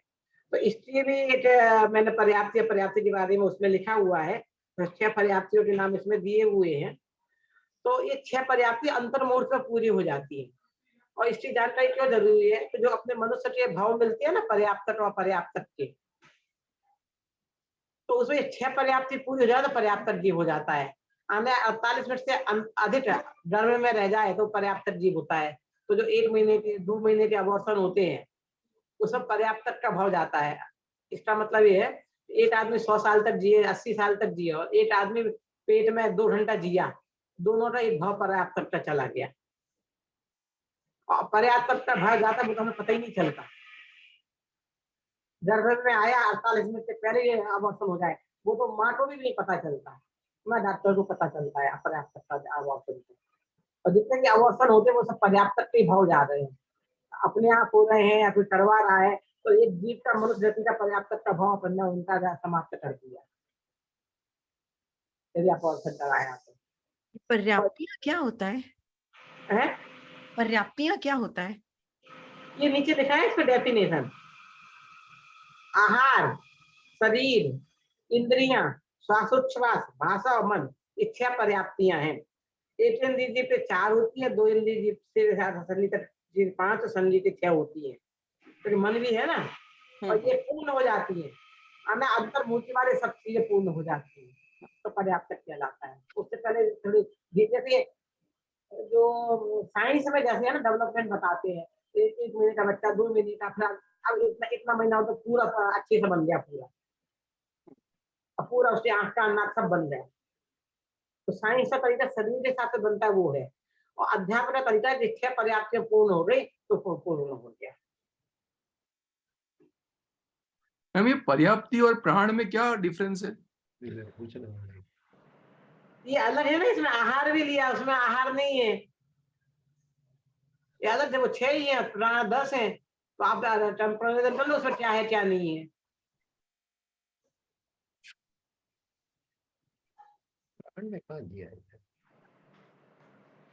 समझ में आया बात? मैम पर्याप्ति दिया है, प्राण नहीं दिया है ऊपर। हाँ, यहाँ पर्याप्त प्राण पहले आया था ना, 10 प्राण, उसके लिए पूछ रहे हैं। पहले अपन ने पढ़ लिया ना 10 प्राण, और इससे पहले वाले चार्ट बना हुआ है, पढ़ के आए अपन 10 प्राण। हाँ कौन से वाले? पहले वाले में पढ़ते हैं ना 10 तरह प्राण होते हैं। हाँ प्राण, मतलब पर्याप्ति मतलब कोई तरह की मतलब उपलब्धि हो गई, मतलब ऐसे उपलब्धि बोल सकते हैं। मैं ऐसे कह रही हूँ, आपको बता रही हूँ, उदाहरण दिया ना, जैसे साइंस कहता है कि आंख नाक ये पूरी अच्छे से डेवलप हो जाए, फिर उससे बस बड़े बढ़ती, जैसे बच्चा पैदा हुआ। अच्छा, डेवलपमेंट। हाँ, अच्छा तो गर्भ में भी ये चीजें पूर्ण डेवलप हो जाए। अध्यात्म के हिसाब से चीजें पहले अपूर्ण रहती है, अच्छा अंतर्मुख पूर्ण हो जाती है। अच्छा अच्छा, तो मतलब 1 महीने के बच्चे के जैसे इतनी पर्याप्ति हो जाती है, मतलब इतना डेवलपमेंट हो जाता है उसका, एक इतना महीने का नहीं, अंतर्मुहूर्त में पूर्ण हो जाती है, अंतर मुहूर्त में पूर्ण हो जाती है। अच्छा अच्छा, 48 मिनट में मतलब। 48 मिनट में पूर्ण हो जाती है। ओके, तो गर्भ में बच्चा आया, 5 दिन का बच्चा है, 5 दिन का तो माँ को भी पता नहीं चलता है, डॉक्टर भी नहीं बता पाते हैं, हाँ और हाँ आके अबॉर्शन हो गया, हाँ पता भी नहीं चलता है पर्याप्त का। तो बस थोड़ा सा उनको, लेडीज को थोड़ा सा पीरियड में ब्लीडिंग ज्यादा हो जाती है, ब्लॉटिंग हो जाती है, बस वो समझते वो पेन होता है ज्यादा, उनको पता ही नहीं चलता है। अच्छा, पर वो पर्याप्त जीव होता है, उसका पूरा डेवलपमेंट हो चुका है। हाँ, अध्यात्म के हिसाब से जो पूर्ण होना है वो पूर्ण हो चुका है। ओके ओके, साइंस के हिसाब से नहीं है, साइंस के हिसाब से 2-4-6 महीने जब भी होता है वो तब होता है, वो आँख का नाक बंद के साथ। अच्छा अच्छा, ठीक है ठीक है। पर साइंस के हिसाब से भी पेट में पूरा बच्चा हो गया ना, वो खत्म हुआ, तो उस समय तो कोई ऐसा ज्यादा वो रहता नहीं है, तो पर्याप्त का भाव रहा ना, चाहे अंतर्मुख में जाए, चाहे 1 महीने 2 महीने 4 महीने में जाए। ओके ओके, 8 साल के पहले कैसे भी रहा, तो आत्मकल्याण से तो रास्ता खुला ही नहीं है। और बाद में भी यदि अध्यात्म में नहीं जमी पची, जिसकी जितनी उम्र हो रही है, जब तक इसकी रुचि नहीं थी, संसार में रहे, तो चाहे 2 महीने में रह जाओ, 4 महीने में जाओ, चाहे 80 साल के उठे जाओ। हमारे आजू बाजू ऐसे लोग भी है ना, जैसे तब तक कुछ है ही नहीं समझ में, अच्छा मनुष्य तो तब तक गया ना। इसलिए मनुष्य भाव मिलना दुर्लभ, फिर लंबी आयु मिलना, फिर सत्संग मिलना दुर्लभ, अध्यात्म की बात सुनना दुर्लभ, और सुन लो समझने आना दुर्लभ। इतने समझने भी आ रही, सब आ रही है, फिर भी अब टाइम नहीं मिलता, छोड़ दे, तो समझ लो हीरा हाथ में आ रहा है, क्या कि आंख खोल के देखना पड़ेगा, मुझे आंख खोल के देखने का टाइम नहीं, ऐसी बात है। तो हमारे हाथ में हीरा आ गया है, और हमें समय नहीं मिल रहा है, इसलिए हम समुद्र में ठोको मारना। हम तो जा रहे हैं, कहाँ जा रहे हैं, वो क्रूज आया है, क्रूज पर घूमने जा रहे हैं, तो हीरा, और उधर ही जाके हमारी डेथ हो गई, तो वो हमारे हीरा समुद्र में डूब गया, मनुष्य भाव का। ओके ओके,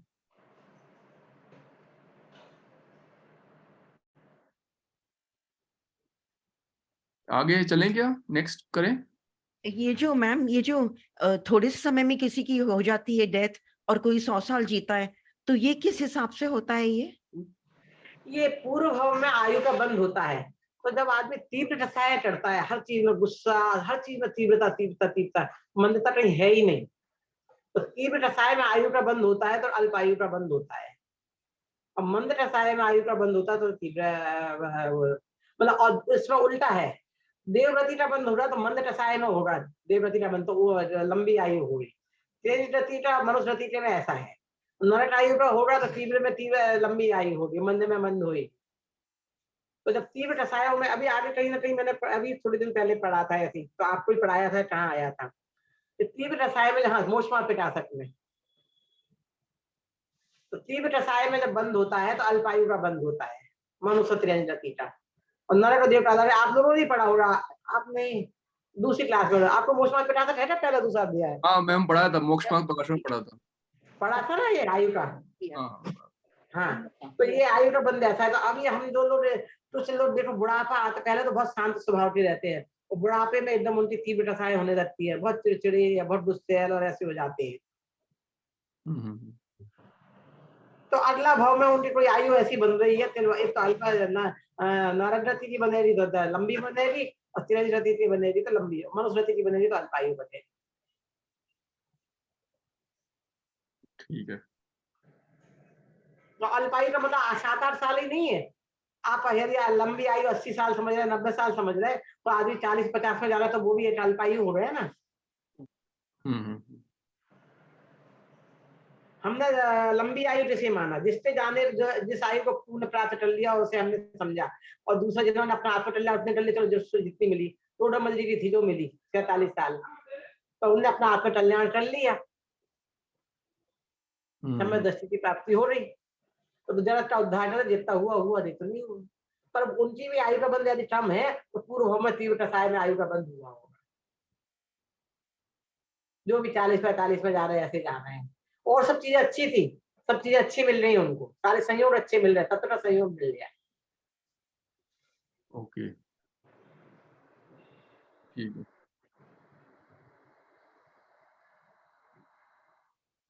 और क्वेश्चन है किसी को? नेक्स्ट।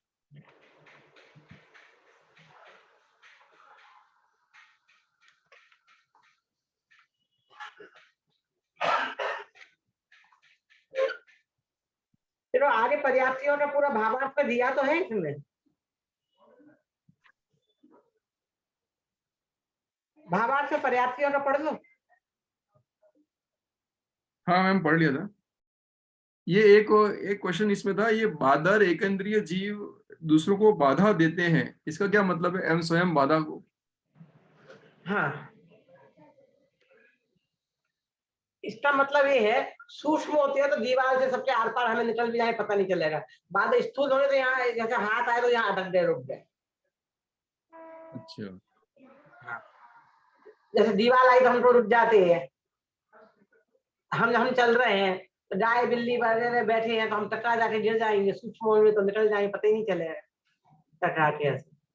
अच्छा मतलब ऐसे भी जीव होते हैं जो मतलब हमको दिखते नहीं है पर वो निकलते जाते हैं हमारे वहां से। हाँ, टकरा के।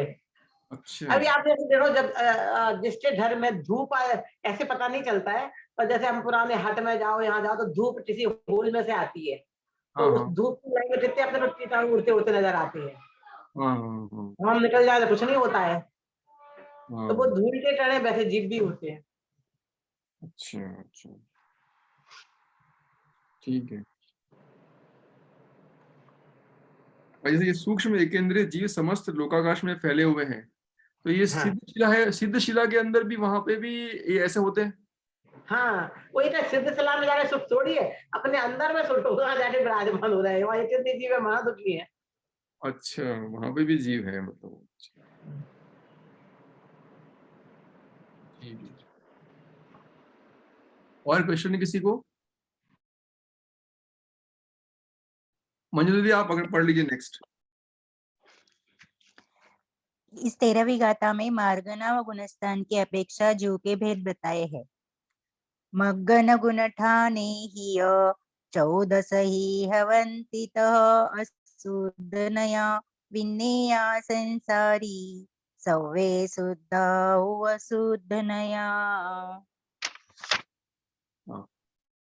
भवलीन जीव विद चतुर्दश गुणथान मार्गणाथान से अशुद्ध नय से कहें पर शुद्ध नय से शुद्ध है। अन्वयार्थ तथा संसारी जीव अशुद्ध नय से मार्गणास्थान और गुणस्थान की अपेक्षा से 14 प्रकार के होते हैं। और शुद्ध निश्चय नय से सभी संसारी जीव वास्तव में शुद्ध जानना चाहिए। भावार्थ है तो नंबर 1 भूमिका बृहद द्रव संज्ञा की इस गाथा की भूमिका में लिखा है कि अब शुद्ध पारिणामिक परम भाव ग्राहक शुद्ध द्रव्यात्मक नय से सभी जीव शुद्ध बुद्ध एक स्वभाव में है। पश्चात अशुद्ध नय से 14 मार्गस्थान और 14 गुणस्थान सहित होते हैं, ऐसा कथन करते हैं। प्रश्न, शुद्ध द्रव्यार्थिक और अशुद्ध नयों के विषय एक ही साथ होने पर भी शुद्ध द्रव्यार्थिक नय और पश्चात अशुद्ध नय ऐसा क्यों कहा है? उत्तर, शुद्ध द्रव्यार्थिक नय का विषय एक ही आश्रय करने योग्य है, क्योंकि उसके आश्रय से ही जीव के धर्म रूप शुद्ध पर्याय प्रकट होती है और इसलिए दुख का अभाव होकर सुख रूप दशा होती है। अशुद्ध नय के विषय के आश्रय से जीव के अशुद्ध पर्याय प्रकट होती है, इसलिए उसका आश्रय छोड़ने योग्य है। ऐसा बताने के लिए शास्त्रों में शुद्ध द्रव्यार्थिक नय को प्रथम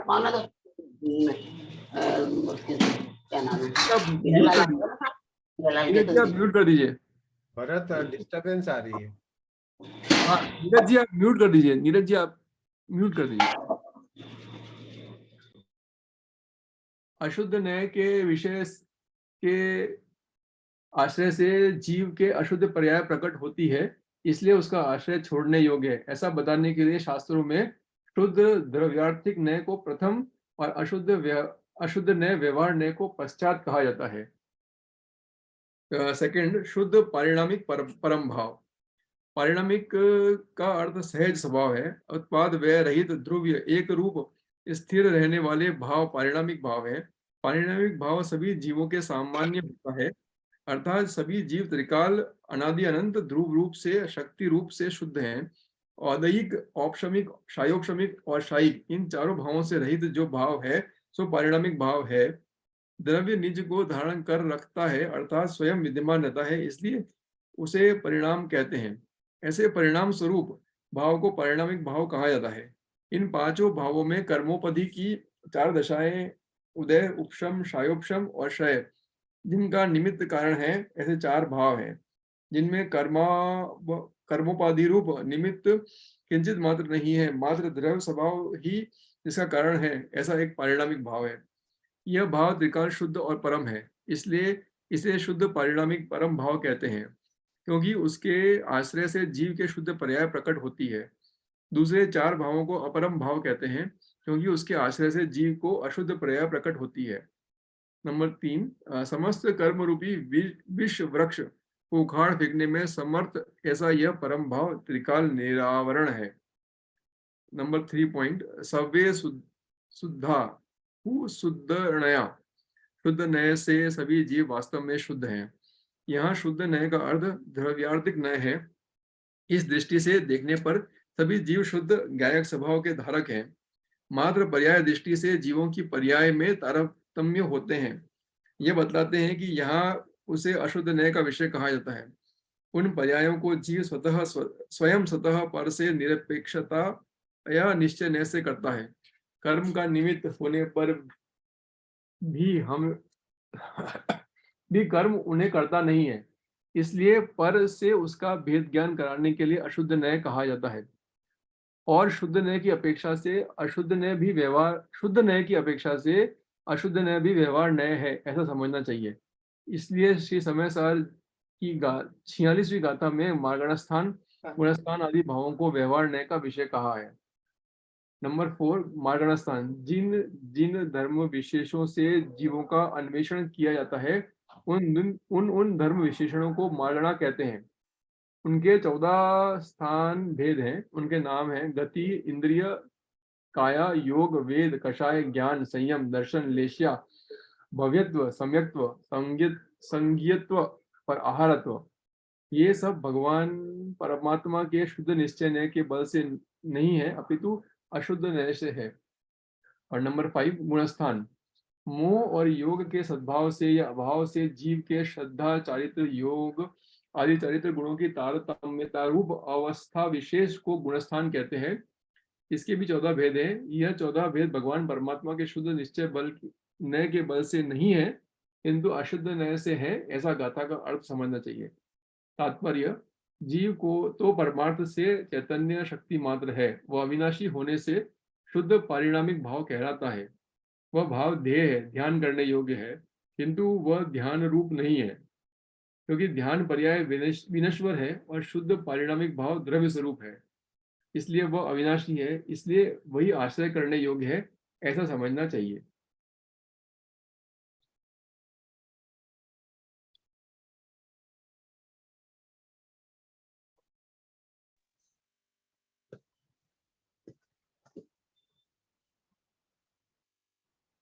हाँ, ये देखो बीच में नयों की चर्चा आई है, वो थोड़ी सी आपको कठिन पड़ी होगी। शुद्ध परम पारिणामिक भाव जो मेरा था, पारिणामिक भाव की चर्चा है, तो उसको तो अशुद्ध व्याथित पर्याथित तो और भी ज्यादा कठिन है थोड़ा सा, ये बाद में आएगा आपके पोषण में। इसमें मूल है बात यह है कि मांडड़ा स्थान और गुण स्थान 14 से ही 14 और 14 होते हैं, 14 गुण स्थान होते हैं और 14 मांडड़ा होती है। इससे अशुद्ध नय से, अब अशुद्ध नय बोला है ना, तो इसलिए अशुद्ध नय की अपेक्षा इन्होंने अशुद्ध नय को भी समझा दिया है। विन्नया संसारी शब्द शुद्ध शुद्ध नया, और शुद्ध नय से तो सभी संसारी जीवों को शुद्ध ही जानना चाहिए। देखो चीनी तो मीठी है अपने आप में, शुद्ध है। सोना अशुद्ध भी हो जाता है, हीरा भी अशुद्ध रहता है, अपने आप में तो चीनी मिठास है, जहां जो घुल जाएगी वहां मिठास हो जाएगी। फिर जहां जहां चीनी होती है तो उसको भी मीठा बोल देते हैं, मिठाई है, मीठा है, चॉकलेट मीठी है, वो चीनी का मिठास है उसमें सब में। तो वही बात ये बता रहे हैं, शुद्ध नय से तो सब शुद्ध है और अशुद्ध नय से इनके ऐसे भेद है। अरे संसार में जो जो हमारे भाव वगैरह होते हैं ना, उस अपेक्षा से हम सारी चीजें इसमें बता रही जा रही हैं। तो किन रूपों में जीव पाए जाते हैं वो बता दिया भेद उस दृष्टि से। अब हमारे आत्मा की मोह और योग के निमित्त से जो अवस्थाएं होती है, रूढ़स्थान जो हमने रूढ़स्थान पढ़े थे वो, और कहाँ कहाँ आत्मा पाए जाते हैं, मार्गणा स्थान है ना, आत्मा को कहाँ कहाँ खोजते हैं हम, तो रतियों में खोजते हैं, इंद्रियों में खोजते हैं, तो अलग अलग अपेक्षा से जीव कहाँ कहाँ पाए जाते हैं वो चीज इसमें बताई जा रही है। तो देखो मार्गणादि नाम नीचे दिए ही है, रति, इंद्रियां, काय, शरीर, योग, वेद, ज्ञान। तो मार्गणादि अपेक्षा से ये भेद है, गुणस्थान की अपेक्षा से ये भेद है। ये सारी चीजें विस्तार से आपको बाद में हम पढ़ाने वाले हैं, और संक्षेप में गुणस्थानों का इसमें नाम और वो सब चीजें आपको दी हुई है। भाई अन्वेषण का मतलब क्या होता है? खोजना, खोजना, अच्छा। अब ये शुद्ध पारिणामिक भाव, सभ्य शुद्ध शुद्ध नया, ये सब मैं आपको एक्सप्लेन नहीं कर रही।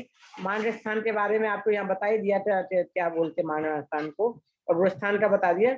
जब मोह और योग मिलता है जो हमारे, तो जीव की क्या अवस्थाएं होती हैं वो चीज बताइए। तो धीरे धीरे मोह का नाश होता है तो क्या होता है, योग का नाश होता है तो क्या अवस्था होती है, ये सारी उसके हिसाब से अवस्थाओं के भेद की है। संख्या के हिसाब से कोई भेद नहीं है, संसार में जीव इतने टाइम के हिसाब से भी कोई भेद नहीं है। अंतर्मूर्त जिसका काल है 48 मिनट, उसके लिए 7, 8, 9, 10, 11, 12 इतने रोज स्थान दिए हैं अंतर्मूर्त के अंदर। पहले रोज स्थान में सारे जीव है, अनादिकाल से हैं, अभी कितने समय तक रहते हैं, उसके लिए एक ही रोज स्थान दिया है। चौथे रोज स्थान का काल थोड़ा सीमित है तो उसे दिया है।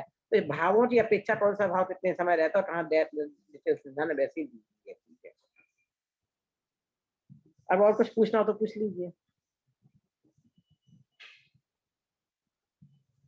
पारिणामिक भाव का मतलब तो यही था ना कि मैं हूं बस, जो शुद्ध स्वभाव है, ओरिजिनल। जैसे ओरिजिनल। चाय आप पीते हैं, तो हाँ हाँ, चाय में ओरिजिनल चाय कौन सी है, वो चाय पत्ती है जैसे फेंक दिया गया है, अच्छा। बाकी तो दूध है, पानी है। अच्छा ठीक। तो ओरिजिनल स्वभाव क्या है, बाकी तो सब चीजें मिक्स है। तो चेतना ओरिजिनल स्वभाव है।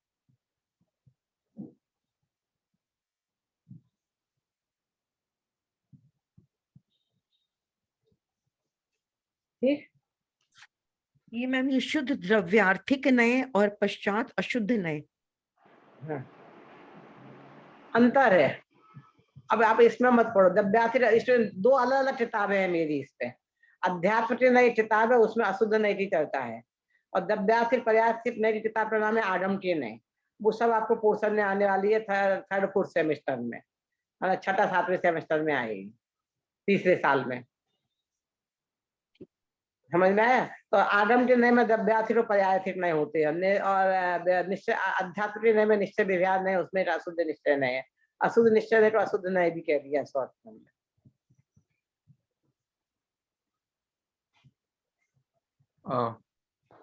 एक मिनट आगे पढ़िए, मेरे को बेल बजी है। अनु जी आप पढ़ेंगे? हाँ, मैं पढ़ती हूँ। सिद्धार्थ। मंजू दीदी आप प्राकृतिक का पढ़ दीजिए, प्राकृत का।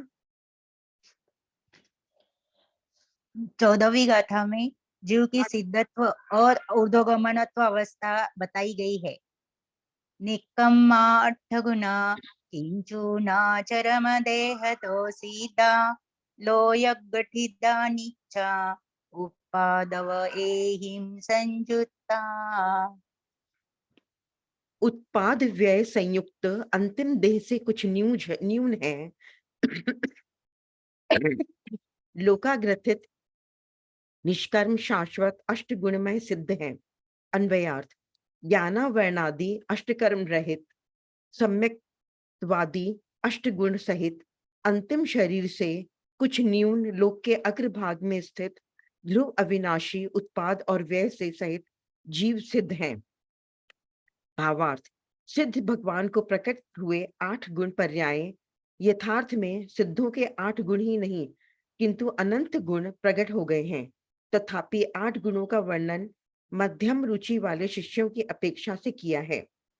संक्षेप रुचि शिष्यों के प्रति अभेद नय से अनंत ज्ञान आदि चतुष्टय, अनंत ज्ञान दर्शन सूक्ष्म त्रय, केवल ज्ञान दर्शन 2, साक्षात अभेद नय से शुद्ध चैतन्य ही एक गुण, यूं संक्षेप रुचि शिष्यों की अपेक्षा से संक्षेप में कहा जाता है। मध्यम रुचि शिष्यों के प्रति सम्यक्तवादी 8 गुण मध्यम रुचि शिष्यों की अपेक्षा से कहे जाते हैं। विशेष भेदनय की अपेक्षा से निर्गतित्व, निरिंद्रियत्व, निष्कायत्व, निर्योगत्व, निर्वेदत्व, निष्कषायत्व, निर्नाममत्व, निर्गोत्रत्व, निरायुत्व इत्यादि विशेष गुण तथा अस्तित्व, वस्तुत्व, प्रमेयत्वादि सामान्य गुण ऐसे स्वागम से अविरोध अनंत गुण जानना चाहिए। 8 गुणों पर्यायों का संक्षिप्त स्वरूप केवल ज्ञान। 3 लोक त्रिकालवर्ती समस्त वस्तुगत अनंत धर्मों को युगपत विशेष रूप से प्रकाशित करे सो केवल ज्ञान है। केवल दर्शन इन सबको युगपत सामान्य रूप से प्रकाशित करे सो केवल दर्शन है। अनंत वीर्य अनंत पदार्थों के ज्ञान में खेद रहित सो अनंत वीर्य है। क्षायिक सम्यक्त्व समस्त जीवादि तत्वों के विषय में विपरीत अभिनिवेश अभिप्राय रहित परिणति सो परम क्षायिक सम्यक्त्व है। सूक्ष्मत्म सूक्ष्म अतीन्द्रिय केवल ज्ञान का विषय होने से सिद्धों के स्वरूप को सूक्ष्म कहा जाता है, वह सूक्ष्मत्व है। अवगाहनत्व जहां एक सिद्ध हो वहां अनंत सिद्ध समाविष्ट होते हैं, वह अवगाहनत्व है। अगुरु लघुत्व जीवों में छोटे बड़ेपन का अभाव सो अगुरु लघुत्व है। अव्याबाध्व किसी से बाधा को प्राप्त न हो सो अव्याबाध्व है। चरम देह के से किंचित न्यून 13वें गुण स्थान के अंत भाग में नासिकादि छिद्र पुर जाते हैं और एक चैतन्य घन बिंब हो जाता है, इसलिए सिद्धों का आकार चरम देह से कुछ न्यून होता है। लोकाग्रस्थित इस गाथा में और 51वीं गाथा में दोनों जगह आत्मा के उपादान करण का ही कथन किया है। दोनों में से किसी भी गाथा में धर्मास्तिकाय के अभाव का वर्णन किया ही नहीं है, क्योंकि वह तो अभाव रूप निमित्त मात्र का ज्ञान है। यह अबाधित नियम है कि जहां उपादान कारण होता है वहां उचित निमित्त ही सद्भाव या अभाव रूप होता है। इसलिए उपादान कारण कहत ही निमित्त कारण गौणतया आ ही गया। निमित्त कारण वास्तविक कारण नहीं है, वह तो उपचार मात्र है। गाथा 2 में कथित यह ऊर्ध्वगमन स्वभाव विस्तृसा ऊर्ध्वगति है। उत्पाद व्यय सहित जो सिद्धत्व हो गया वह बदल कर संसारीपना नहीं हो सकता। किंतु यदि प्रति समय उत्पाद व्यय न हो तो द्रव्य के सत्पने का नाश हो जाए, क्योंकि उत्पाद द्रव्य द्रव्य द्रव्युक्त सत्य होता है। तात्पर्य, केवली सिद्ध भगवान रागादि रूप परिणमित नहीं होते और वे संसार अवस्था को नहीं चाहते। यह श्रद्धान का बल जानना चाहिए। जैसा 7 तत्वों का श्रद्धान छद्मस्त को होता है, वैसा ही केवली सिद्ध भगवान के भी होता है। इसलिए ज्ञानादिक की हीनता अधिकता होने पर भी तिर्यंचादिक और केवली सिद्ध भगवान के सम्यकत्व गुण को समान ही कहा है। इसलिए सभी जीवों को वैसा श्रद्धान प्रकट करना चाहिए और आगे बढ़ने का प्रयास चालू रखना चाहिए। अजीव द्रव्यों का वर्णन। यद्यपि शुद्ध बुद्ध एक स्वभाव परमात्म द्रव्य उपादेय हैं, तथापि हे रूप अजीव द्रव्यों का भी कथन किया जाता है, क्योंकि हे तत्व का परिज्ञान किए बिना उसका आश्रय छोड़कर उपादेय तत्व का आश्रय नहीं किया जा सकता। मैम,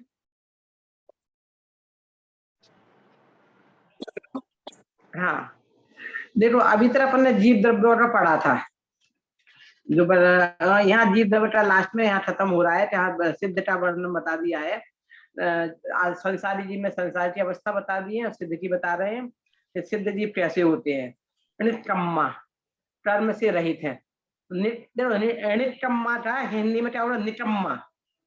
निकम्मा ऐसे डाल दी हो रही ना, जो कर्म रहित है उसे निकम्मा बोलते हैं। तो सिद्ध भगवान निकम्मा है। 8 गुणा और 8 गुणों से संयुक्त हैं। किंचित ऊणा चरम देह दो सिद्धा, किंचित ऊणा थोड़े से कम, इससे चरम देह से अंतिम देह से ऐसे सिद्ध भगवान है। जैसे हमारा शरीर है तो शरीर के अंदर आत्मा है ना, ये शरीर का जो हिस्सा है ना, जैसे चूड़ी के अंदर पर सर्किल बनाओ तो चूड़ी से बड़ा हो रहा है, छोटा हो रहा है, थोड़ा छोटा हो रहा है ना चूड़ी जितना। ऐसे शरीर से जो शरीर का अंश है उसे जो बाल वाल है, इधर आत्मा के प्रदेश नहीं है, नाखून इधर नहीं है, ऐसे थोड़े जैसे जो होल है ऐसे उससे थोड़ा छोटा होता है। लोटदा, लोट के अग्रभाग में स्थित है। नित्या, नित्य वहीं रहेंगे। उत्पाद व्यय कम संयुक्त, उत्पाद व्यय और द्रव्य से युक्त है, मतलब उनमें निरंतर पर्याय बदल रही है, पर उनकी पर्याय वैसी की वैसी उत्पन्न हो रही है। चेंज होते नहीं, दूसरी अलग टाइप की पर्याय नहीं आ रही है, इसलिए उन्हें नित्य बोलते हैं। क्लियर?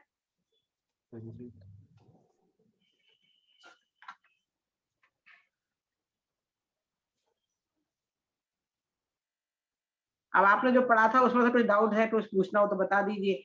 8 गुण के वर्णन बता दिया संक्षेप में, उत्पाद व्यय सहित का वर्णन बता दिया। अब इसके पश्चात अजीब द्रव्यों का वर्णन है।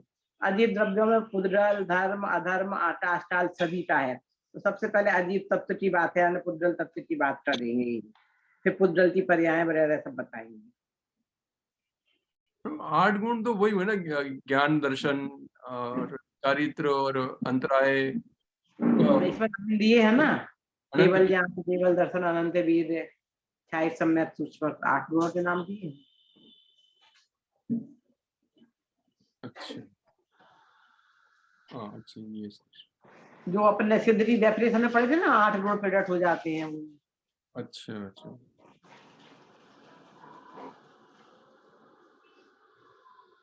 शरीर नहीं रह रहा तो अव्यवाद हो रहा है, कहीं किसी आत्मा को कहीं रुक सकता है ना, दीवार वगैरह नहीं रुकती ना, तो अव्यवाद हो रहा है, किसी बाधा से रुकते नहीं है।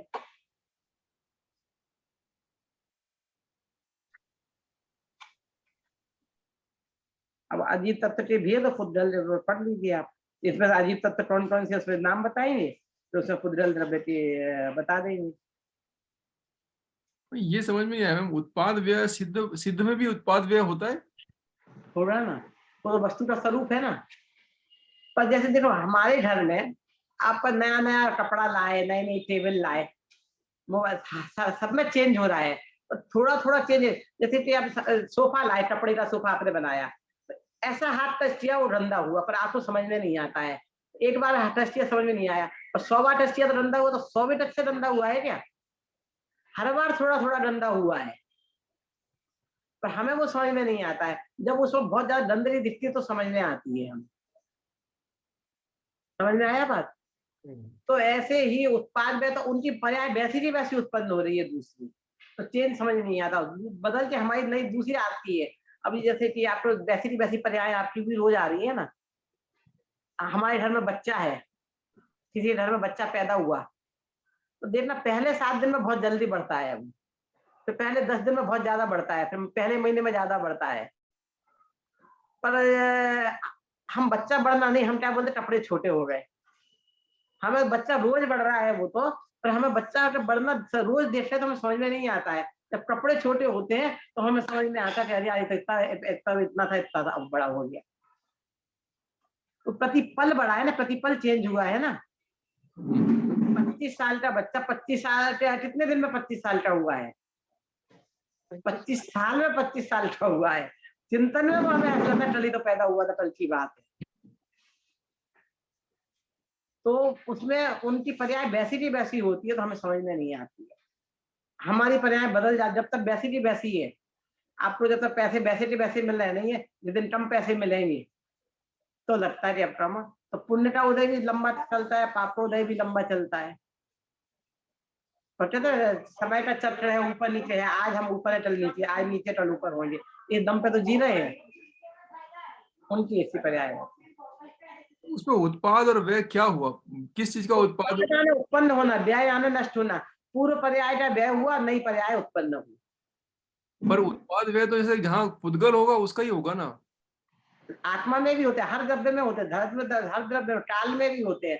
काल में हमें जल्दी समझ में आते हैं। अब जब समझ लो टेबल जहाँ की 4 बजे अपने क्लास 9:30 बजे शुरू हुई, तो 9:30 बजे वाली पर्याय व्यय हुई है और 9:30 वाली उत्पाद हुई है।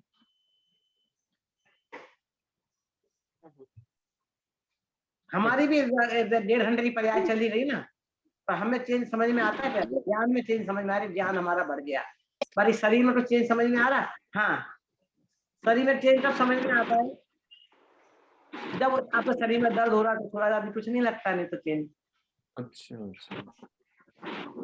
ये पिछली क्लास में अपन ने पढ़ा था ना, पिछली क्लास में वो उससे सोने के गहने के उदाहरण से पढ़ा था अपन लोगों ने, उत्पाद व्यय द्रव्य। हाँ, हमें लंबे पर्याय में समझ में आता है उत्पाद व्यय द्रव्य। अभी पूर्व क्लास का व्यय हो गया, नई क्लास आई है तो नएपन से आई है। ऐसे सिद्धों में भी पूर्व पर्याय का व्यय होता है, नए पर्याय उत्पन्न होती है, निरंतर होती रहती है। वैसी की वैसी उत्पन्न होती है तो समझ में नहीं आती है। अच्छा, नहीं, ये तो हम लोगों की मतलब अपन लोगों के अपन बोलेंगे कि भाई पहले बचपन था, फिर वो जवानी आई तो अपन को चेंज मालूम पड़ा। पर सिद्ध की तो ऐसा नहीं होता है ना। हाँ, तो आपको मालूम नहीं पड़ता, सिद्धों में तो पता चलता है ना। अच्छा, उनकी नई पर्याय भी वैसी की वैसी आती है, यही तो कह रहे हैं हम। सब क्या चेंज होके आती है, पर पर्याय का स्वरूप बदलना, द्रव्य का स्वरूप बदलना तो बदलेगा वो। वैसे का वैसा बदला के ऐसे बदला, क्या मतलब? द्रव्य है तो उसका उत्पाद व्यय जरूर होगा ही होगा, मतलब होगा। अच्छा,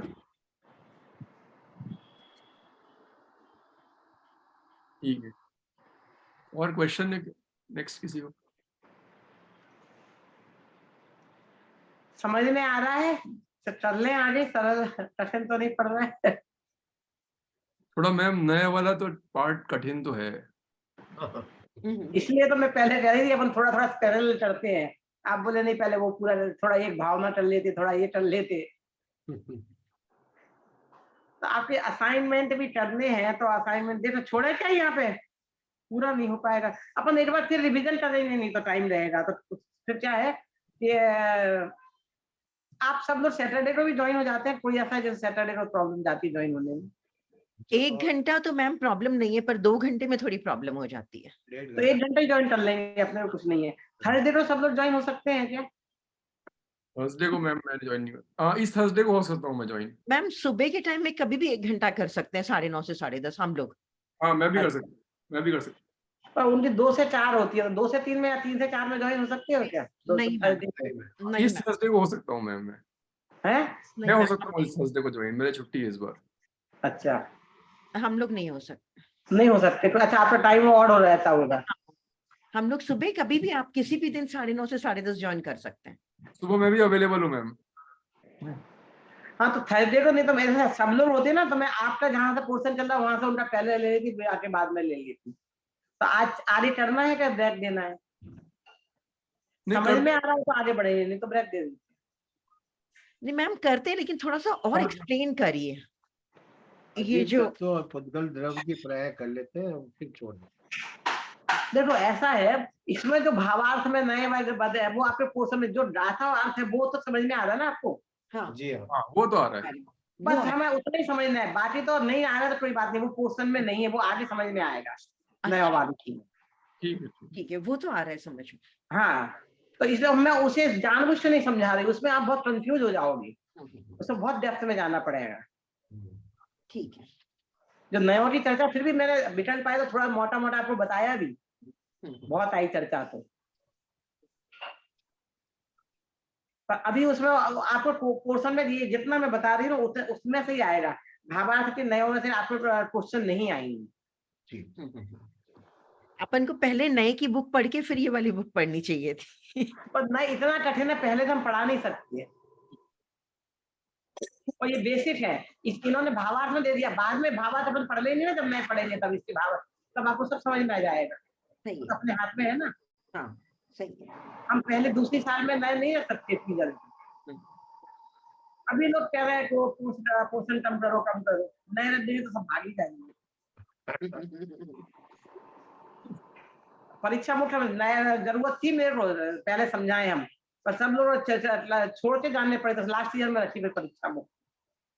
और उसके ऊपर मैंने 3 किताबें लिखी आपके हिसाब से, सरल ढंग से, सरल में सरल, कठिन टीका, सब चीजें पढ़ाते पढ़ाते लिखी है। इसलिए ठीक है, तो अपने भावार्थ में कहाँ जहाँ मैं कहूँ इतना पढ़ लो पढ़ना, ज्यादा डेप्थ में मत जाना। ठीक है मैम।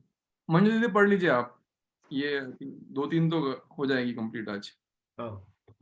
अजीवाधिकार 15वीं गाथा में अजू द्रव्यों के नाम और उनके मूर्तिक अमूर्तिक पने का वर्णन बताया है। अजीने पुग्गल धम्मो अधम्मायासम कालो पुग्गल मुत्तो रुआदि गुणो अमुत्ति से साधु। हाँ पढ़ेगा कोई? हाँ मैं पढ़ लूं। हाँ पढ़िए। मूर्त पुद्गल किंतु धर्माधर्म नभ अर काल भी मूर्तिक नहीं है, तथापि ये सभी द्रव्य अजीव हैं। अन्वयार्थ, और पुद्गल धर्म, अधर्म, आकाश तथा काल यह अजीव द्रव्य जानना चाहिए। पुद्गल द्रव्य रूपादि गुण वाला मूर्तिक है और शेष द्रव्य अमूर्तिक है। भावार्थ, अजीव का अर्थ जिन द्रव्यों में जानने देखने की शक्ति न हो उन्हें अजीव द्रव्य कहते हैं। अजीव द्रव्य के भेद, अजीव द्रव्य के 5 भेद हैं: पुद्गल, धर्म, अधर्म, आकाश और काल। इनमें से पुद्गल मूर्तिक है और शेष 4 द्रव्य अमूर्तिक है। जिसमें स्पर्श, रस, गंध और वर्ण हो वह मूर्तिक है, और जिसमें यह न हो वह अमूर्तिक है। 7वीं गाथा में अमूर्तिक की व्याख्या दी गई है। अमूर्तिक द्रव्यों के इन 4 गुणों और उनकी पर्यायों का कोठा चार्ट पहले दिया जा चुका है। तात्पर्य, उपादेय भूत अनंत सुख रूप जीवास्तिकाय से विलक्षण होने के कारण यह हेय तत्व है, ऐसा समझना चाहिए। इस गाथा के परिज्ञान का फल ऐसा दृढ़ निश्चयात्मक ज्ञान होना है कि परमात्म से अजीव द्रव्य भिन्न है, अर्थात जीव उसका किसी भी प्रकार से कुछ भी नहीं कर सकता और वे भी जीव का किसी भी प्रकार से कुछ नहीं कर सकते। तीसरा, 5 द्रव्यों का स्वकीय स्वकीय अपने अपने परिणाम से परिणमन होना ही उनका कर्तृत्व है। कर्तृत्व और अकर्तृत्व ऐसे 2 सामान्य गुण प्रत्येक द्रव्य में होते हैं, इसलिए यह 5 द्रव्य स्वयं अपनी पर्यायों के कर्ता है कोई भी पदार्थ पर द्रव्य तथा पर की पर्याय का कर्ता नहीं हो सकता। कोई भी जीव पुद्गल का कुछ नहीं कर सकता। यह पहले 8वीं गाथा में कहा जा चुका है।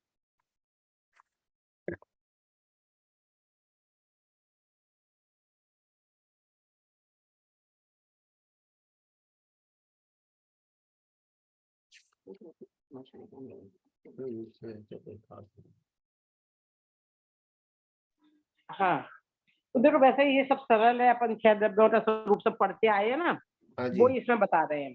तो इसमें अजीब से भेद बताए हैं। तो जो 6 द्रव्य हैं उनके भिन्न भिन्न दृष्टियों से भिन्न भिन्न भेद होते हैं। मेरी एक पुस्तक है आगम प्रवेश भाग 1, उसमें मैंने द्रव्य के सारे अलग अलग दृष्टियों से जितने भेद हैं वो दिए, चार्ट द्वारा दिए हैं। जैसे एक भेद था जीव अजीब की दृष्टि से, तो जीव में सिर्फ आत्मा आया, बाकी 5 एक तरफ आ गए। अब ये भेद है मूर्त और अमूर्त की दृष्टि से। तो मूर्त में सिर्फ पुद्गल आया, पहले आत्मा खड़ा था एक तरफ, बाकी 5 एक तरफ थे। तो मूर्त और अमूर्त भेद किए, तो मूर्त में सिर्फ पुद्गल आया, बाकी 5 एक तरफ हो गए, 5वां अमूर्त है। फिर एक इस तरह से आगे आगे जो भेद है, ऐसे अनेक अनेक दृष्टियों से अनेक प्रकार के भेद हैं 6 द्रव्यों के। जब जैसे अपेक्षा कथन करूं तो वो भेद उसमें अच्छे से दिए, चार्ट बनाते, तो डिटेल में जानना हो तो आप उससे देख सकते हैं। अब इसमें बताया कि पुद्गल है, धर्म अधर्म आकाश काल, ये अजीब द्रव्य है, जानना चाहिए। अजीब में कौन कौन से सारे नाम बता दिए सिर्फ बस। अब उसमें पुद्गल द्रव्य तो रूप है और रूपी गुण वाला है, और शेष द्रव्य अमूर्तिक है, ये चीज बता दी। तो अमूर्तिक का मतलब क्या, मूर्तिक का मतलब क्या है, जिसमें रूप रस गंध स्पर्श पाए जाए वो मूर्तिक। अब अपनी भाषा में बता दूं, तो दुनिया में जो चीज दिखाई दे रही है, जो समझ में आ रहा है, सब पुद्गल ही है, सिर्फ पुद्गल ही दिखता है, और बाकी कोई 6 द्रव्यों में 5 द्रव्य दिखते ही नहीं है आंखों से। आंख है वे भी पुद्गल में, और जो जो देखा है। अब आप एक पुद्गल का उदाहरण दो, सब लोग तो एक पुद्गल का उदाहरण बहुत आसान है देना। अपने चारों तरफ निगाहें दौड़ाओ, टेबल, कुर्सी, बराबर टीवी, फोन, कुछ भी, मतलब आदमी का शरीर, बराबर जो भी पौधा, दिखेगा वो सब जो भी। समझ में आएगा। प्लेन ट्रेन जो सिर्फ नजर आ रहा है, हर चीज पुद्गल है, ये बता दिया। अब पुद्गल की पर्याय क्या है, इसमें बोला रूप रस गंध स्पर्श। तो स्पर्श है तो छूटे देखते हैं, तो 5 इंद्रियों में 4 आ रही, स्पर्श आ गया। जो स्पर्श तो पूरा शरीर है, सब जगह में सर्दी गर्मी होती है। रस में रसना इंद्रिय आ गई, है ना। गंध में नाक आ गई, वर्ण आंखों से दिखते हैं। अब 4 इंद्रियों में 4, 5 इंद्रियों में 4 तो अभी काम नहीं आए। शब्द, बोले शब्द पुद्गल का गुण नहीं है, ये रूप रस पुद्गल के गुण है, शब्द इस पुद्गल की पर्याय है। अभी जैन दर्शन का एक महासिद्धांत है, और तत्वासूत्र में आप पढ़ोगे तो इसकी चीजें आएंगी कि शब्द समाप्त नहीं होते, पुद्गल की पर्याय है। और शब्द चूंकि बोल रहे हैं, हमें दिखाई नहीं दे रहा है, सुनाई दे रहा है, तो इसे पकड़ सकते हैं। तो जैन दर्शन के सिद्धांत को जाना, और ये शब्द कभी नष्ट नहीं होते, ये जाना, ये घबराते हैं अपनी, मैंने बोला ये अपनी समय में सचेत हो गए। तो ये सिद्धांत जान के उन्होंने ये सब जो मोबाइल का विकास है, ये सब चीजें है ना, फोन का, वायरलेस का, शब्द ने शब्द को पकड़ा है, और शब्द पकड़ सकते हैं। इस सिद्धांत के आधार पर सारा विकास हुआ। उन्होंने पढ़ा, पहचाना और भरोसा किया। यदि ये जैन दर्शन कह रहा है ये है, तो ऐसा कुछ ना कुछ होगा। क्लियर? सही है। जो आगे पुद्गल की पर्याय दे रहे हैं उसमें शब्द का आ जाएगा, फिर शब्द के भेद ऐसे कैसे बन रहा है। तो जो अभी जो हम आत्मा थे, जीव, पूरा जीव का बताया, तो जी हम अब ये हमें जो दिखाई दे रहा है सब पुद्गल है। अब इसमें 2 तरह की चीजें दिखाई दे रही हैं। एक में तो कुछ सुख दुख का वेदन हो रहा है, जो ग्रो हो रहा, बढ़ रहा है। एक तो लकड़ी की वो टेबल, जो जैसी हम लाए वैसी की वैसी है। और एक वो पेड़, सूखा पेड़ है, जो एकदम सूखा, जिसमें एक चीज दिखती है हरी बस, पर वो ग्रो हो रही है, बढ़ रही है, तो उसे पानी चाहिए। टेबल को पानी दे दो तो खराब हो जाएगी, और पेड़ में पानी ना दो तो मर जाएगा। तो जो ग्रो हो रहा है, खा पी रहा है, सुख दुख का फीलिंग कर रहा है, उससे उस पुद्गल के अंदर जीव विद्यमान है। तो जिस पुद्गल के अंदर जीव विद्यमान होता है, उस पुद्गल को भी जीव कहते हैं। तो उससे भेद बता दिए, जैसे चींटी है, मक्खी है, इनके सबसे अंदर जीव है। तो इसलिए बाहर जो है, तो जो पेड़ है, तो पेड़ का जो हमें नजर आ रहा है वो शरीर है, और जब वो सूख जाता है तो वो डेड बॉडी हो गई। और जब पूरी फुल डेड बॉडी हो जाती है तो सूख जाता है, एकदम से जीव जंतु रहित हो जाता है, फिर उसे हम जीवन मुक्ति बना लेते हैं, तो वो निर्जीव हो जाए। ऐसे हमारा शरीर जल जाता है, सब चीजें पड़ जाती है। तो पहले जीव के बारे में सारा सब बता दिया, कहाँ कहाँ में जीव नजर आ रहा है। अब बाकी पुद्गल का बता रहा है, पुद्गल की क्या क्या चीज नजर आ रही है। इसके अलावा बताओ तो दुनिया में और क्या चीज है जिसके बारे में समझ नहीं आ रहा। तो जो चीज हमारे आस पास है सब बता रहे, इसी के बारे में समझा रहे, उसको क्या नाम देते हैं। पर इन चीजों में सूख पर समझा नहीं है, तो हमें थोड़ा सा नई चीज हो जाता अच्छा क्लियर।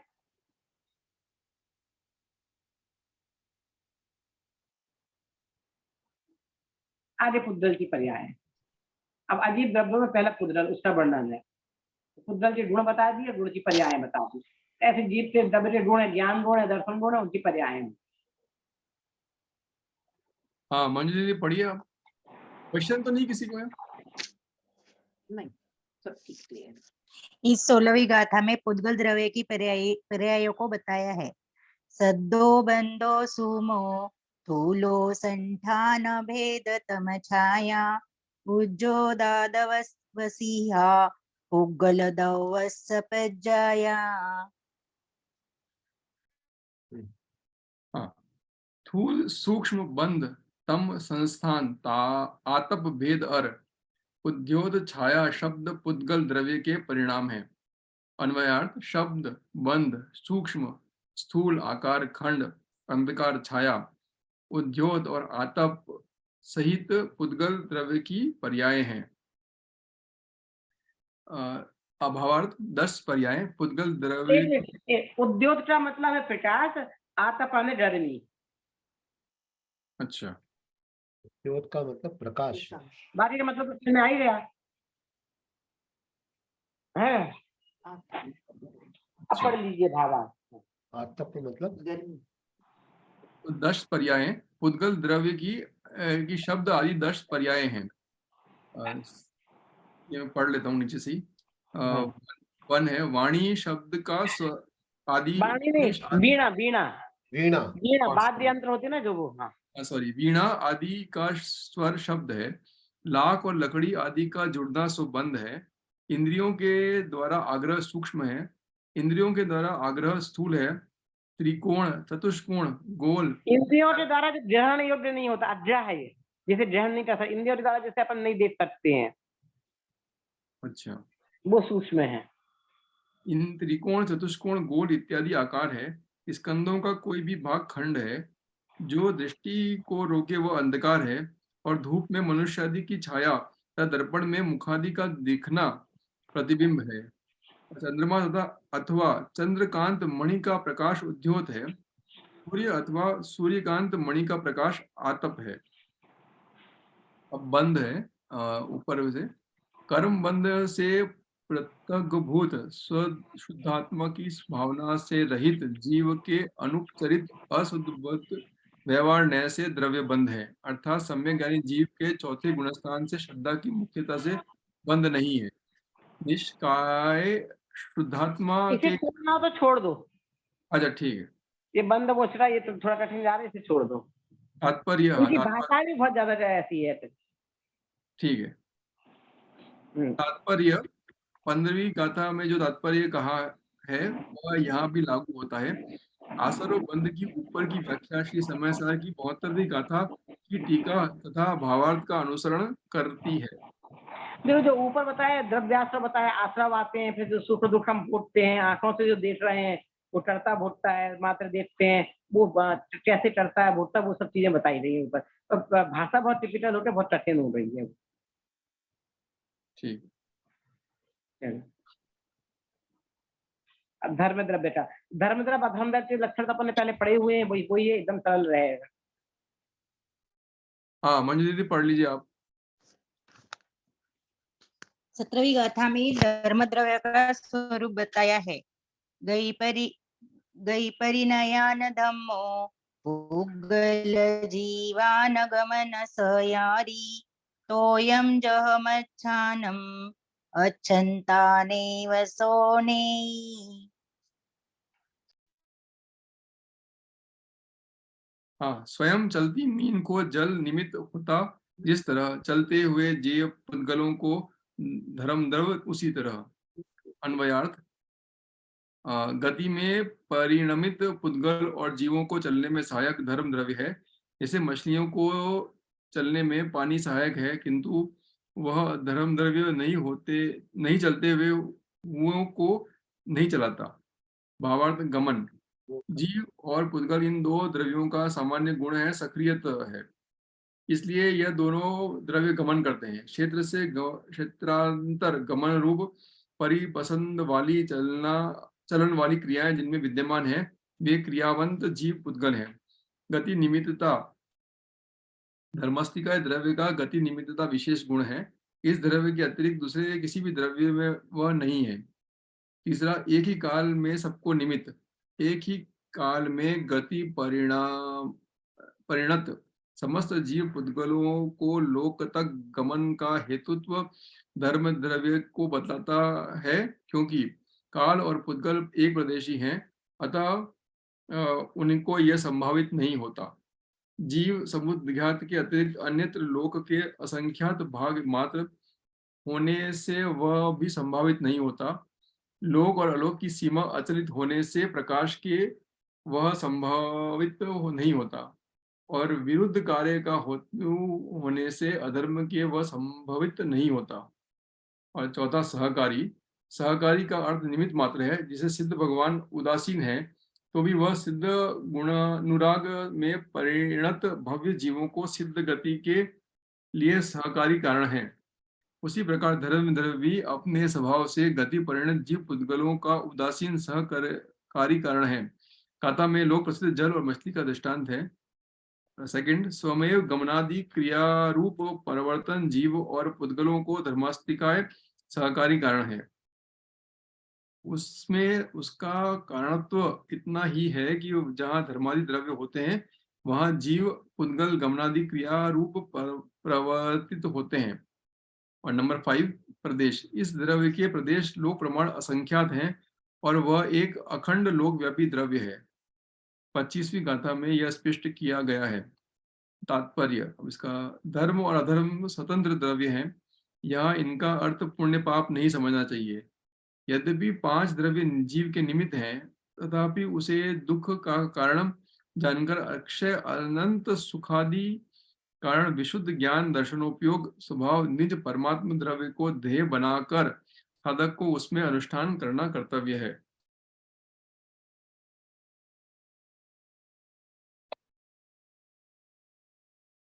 मतलब ये भाई था ना, वो नहीं चलती थी, वो ये वाला।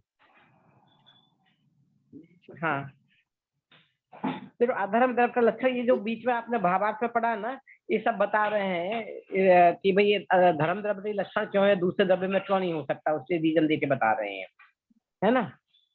तो अब सॉरी मेरा, हाँ पेज पलटा दे। धर्म द्रव्य का लक्षण क्या है, वही स्वयं चलती हुई मछली को जल में निमित्त होता है जिस तरह जल पानी। मतलब जो ये ट्रेन चल रही, चलो आप मछली का छोड़ दो, अपना तुम हमारा तुम्हारा समझ लो। ट्रेन चल रही है, प्लेन उड़ रहे हैं, वो आप चाह रहे जबरदस्ती मेरे अंदर बैठो जाओ, नहीं ना, नहीं, पर जिनको जाना हो तो फिर वो निमित्त होते हैं ना जी। ऐसी मछली का उदाहरण है कि मछली पानी जबरदस्ती नहीं, तो मेरे में आके चल, और जो चलेगी मछली तो पानी में चलेगी, बिना पानी के नहीं चल सकती है। जैसे हमें यहाँ अमेरिका जाना है तो हमारे पास 2-3 साधन है, उससे हम जा पाएंगे, वैसे नहीं जा सकते हैं किसी निमित्त के कारण। ठीक है, तो धर्म द्रव्य का उदाहरण उससे दिया है कि जो स्वयं चल रहे हैं, स्वयं जा रहे हैं, चलती हुई जीवों को जबरदस्ती नहीं है, उदासीन निमित्त है ये, वो उस साधन से जाते हैं। प्लेन अपने हिसाब से चल रहा है, जिनका इच्छा होती है वो उस पर चले जाते हैं, जिनको नहीं जाती वो अपने बैठे रहते हैं। पानी अपने बहाव में बह रहा है, जिसका मछली का होता है वो चले हो जाते हैं, बाकी में रह जाता है। चलिए, मछली का क्या हुआ? तो ये यही बता रहे हैं, स्वयं चलते हुए जीव पुद्गलों को जो चलने में सहायक है, तो जीव में भी गति है, पुद्गल में भी। जो हम कहते कार में चलाता हूँ, पुद्गल में अपने आप गति है, धर्म द्रव्य के वो उदासीन निमित्त है, और पुद्गल में परिणाम है। जिसमें नहीं है उसमें नहीं है। जैसे आप समझ लो, कार की बात छोड़ो, कार में पेट्रोल नहीं होता, आप चला सकते हो? ये पिस्टू ढूला से चला सकते हो? ये हाथ को उठा रहे हो आप, हाथ है पुदरल, ये ऐसे उठाया तो पुदरल अपने परिणाम शक्ति से ऐसे हुआ, मेरी इच्छा हुई, दोनों साथ में हुए तो ऐसा हुआ, तो मैं सोचती मैंने किया। और ये हाथ में से मुड़ने की शक्ति नहीं, अब मैं ऐसे मोड़, मैंने किया ना, इसको ऐसे मोड़ के दिखाओ, वो तो मुड़ता ही नहीं है। जो मुड़ता नहीं है उसमें तुमने क्या मोड़ा, और जो मुड़ सकता है उसमें तुमने क्या मोड़ा। तो जो तुम कर्ता बुद्धि करते हो, भुट्टा बुद्धि करते हो, वो उसका इसमें निषेध किया गया है। और धर्म का लक्षण बताया है, जो गति निमित्तता, एक ही काल में सबको निमित्त, ये जो सब बातें कह रहे हैं ना, ये इस अपेक्षा कह रहे हैं, बता रहे हैं कि ये गति जो निमित्त धर्म द्रव्य में क्यों है और दूसरे किसी में क्यों नहीं। बस इतनी सी बात है। अब अधर्म द्रव्य का लक्षण। हाँ, मैं मंजू जी पढ़िए आप। अधर्म द्रव्य का स्वरूप। ठान जुदा न अधम्मो, पूगल जीवान ठान सहयारी, छाया जह पय्यानम, गच्छन्तानेव सोदरई। मैं पढ़ूं? हाँ पढ़िए। छाया निमित्त जो गमन पूर्वक स्वयं ठहरे पथिक को, अधर्म त्यों टरने में निमित्त पुद्गल जीव को। स्थिर हुए पुद्गल और जीव द्रव्यों को स्थिर रहने में सहकारी अधर्म द्रव्य है।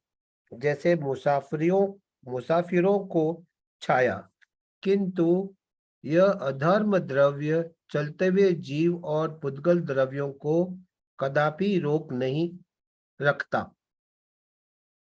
भावार्थ, गतिपूर्वक स्थिति, स्वयं गतिपूर्वक स्थिति रूप परिणमित जीव और पुद्गलों के स्थिर रहने में जो निमित्त हो, उसे अधर्म स्थिकाय द्रव्य कहते हैं। जैसे मुसाफिर के स्थिर रहने में वृक्ष की छाया, सर्वदा स्थिर रहने वाले धर्मास्तिकाय आकाश और काल द्रव्य जो अनादि से स्थिर ही है, की स्थिति में अधर्म द्रव्य की निमित्तता नहीं है। दूसरा, स्थिति कारणत्व। अधर्मास्तिकाय द्रव्य का स्थिति कारणत्व विशेष गुण है। इस द्रव्य के अतिरिक्त अन्य किसी द्रव्य में यह गुण नहीं है। तीसरा, एक ही काल में सबका निमित्त। एक ही काल में गतिपूर्वक स्थिति परिणत समस्त जीव पुद्गलों को लोक तक स्थिति का हेतुत्व अधर्म द्रव्य को बतलाता है, क्योंकि पहला, काल और पुद्गल एक प्रदेशी है, इसलिए उनके वह संभव नहीं है। दूसरा, जीव समुद्रघात को छोड़कर अन्यत्र लोक के असंख्यात्वे भाग मात्र होने से उसके वह संभव नहीं है। तीसरा, लोक और अलोक की सीमा अचलित होने से आकाश के वह संभव नहीं है। चौथा, और विरुद्ध कार्य का हेतु होने से धर्म द्रव्य के भी वह संभव नहीं है। चौथा मेन पॉइंट, सहकारी गाथा 17 का पैरा 4 यहाँ भी लागू होता है। पांचवा, प्रदेश गाथा 17 का पैरा 5 यहाँ भी लागू होता है। तात्पर्य, एक, गाथा 17 का पैरा 6 देखिए। दो, यहाँ आशय यह है कि जो द्रव्य गमन का निमित्त है, जो द्रव्य स्थिति का कारण है, और फिर जो द्रव्य सबको स्थान देने में प्रवीण है, उन सबको सम्यक द्रव्य रूप में अवलोकित करके यथार्थतया स्वतंत्र द्रव्य के रूप में समझकर भव्य समूह सर्वदा निज तत्व में प्रवेश करो। श्रुतार्थ यह है कि जैसे शुद्धात्म स्वरूप में स्थिति का कारण निश्चय से वीतराग निर्विकल्प समझ संवेदन और व्यवहार की अरहंत सिद्धादि परमेष्टि के गुणों का स्मरण है, वैसे ही जीव पुद्गलों की स्थिति का निश्चय कारण अपना उपादान कारण है तथा व्यवहार कारण अधर्म द्रव्य। नेक्स्ट भी पढ़ लीजिए, फिर ये खत्म हो जाएगा आकाश द्रव्य तक। पहला वाला मंजू दीदी पढ़ ले, आकाश। हाँ, आप वो पढ़ लीजिए, फिर इसका आकाश में द्रव्य कंप्लीट हो जाएगा वहां तक। 19 20 दोनों पढ़ना है क्या भैया गाथा की नहीं, खाली 19? खाली 19 तक पढ़ लीजिए, 10 मिनट ही है अपने पास, फिर मैम समझा देंगी लास्ट में 5 मिनट्स में। हाँ ठीक। आकाश द्रव्य का स्वरूप व भेद। अवगासदान जोगम जीवादीनं वियानायासं जैनं लोगागासं अल्लोगागासमिति दुह्यम्। आकाश व जीवादि को अवकाश देने योग्य जो आकाश के दो भेद हैं जो लोक और अलोक हैं। अन्वयार्थ। जीवादि द्रव्यों को अवकाश दान के योग्य जिनेन्द्र भगवान के द्वारा दर्शित आकाश द्रव्य जानना चाहिए। यह आकाश द्रव्य लोकाकाश अलोकाकाश ऐसे दो प्रकार का है। भावार्थ। अवकाश दान योग्य षड द्रव्यात्मक लोक में सभी द्रव्यों को संपूर्णतया अवकाश का निमित्त है, वह आकाश है जो कि विशुद्ध क्षेत्र रूप है। दूसरा, एक ही काल में सर्व द्रव्यों का अवगाहन। एक ही काल में सर्व द्रव्यों को साधारण अवगाहन की निमित्त भूतता आकाश को बतलाती है, क्योंकि शेष द्रव्य सर्वव्यापक नहीं है, इसलिए उनके वह संभव नहीं है। सर्वव्यापी। पहला, आकाश एक सर्वव्यापी अखंड द्रव्य है, किंतु उसमें धर्मास्तिकाय और अधर्मास्तिकाय द्रव्यों के होने से आकाश के लोकाकाश और अलोकाकाश ऐसे दो भेद हो जाते हैं। यदि लोक में धर्म अधर्म द्रव्य नहीं होते तो लोक अलोक ऐसे दो भेद नहीं पड़ते। देखो आगामी गाथा 20 में। इस आकाश के बीचों बीच लोकाकाश है जिसमें जीवादि पदार्थ रहते हैं। दूसरा, सिद्ध भगवान या किसी द्रव्य में ऐसी शक्ति नहीं है कि जो लोकाकाश के विस्तार को बढ़ा सके और अलोकाकाश को कम कर सके। प्रत्येक द्रव्य में अकर्तृत्व गुण होने से पर का कोई कुछ नहीं कर सकता, यदि करे तो दोनों द्रव्यों का नाश हो जाए। तात्पर्य, जो गाथा 17-18 में कहा गया है वह यहाँ भी लागू होता है। शुद्ध बुद्ध एकस्व भाव शुद्ध जीवास्तिकाय मोक्ष का कारण है, इसलिए सर्व प्रकार से उपादेय रूप शुद्ध जीवास्तिकाय से आकाश द्रव्य भिन्न है, इसलिए वह हे है।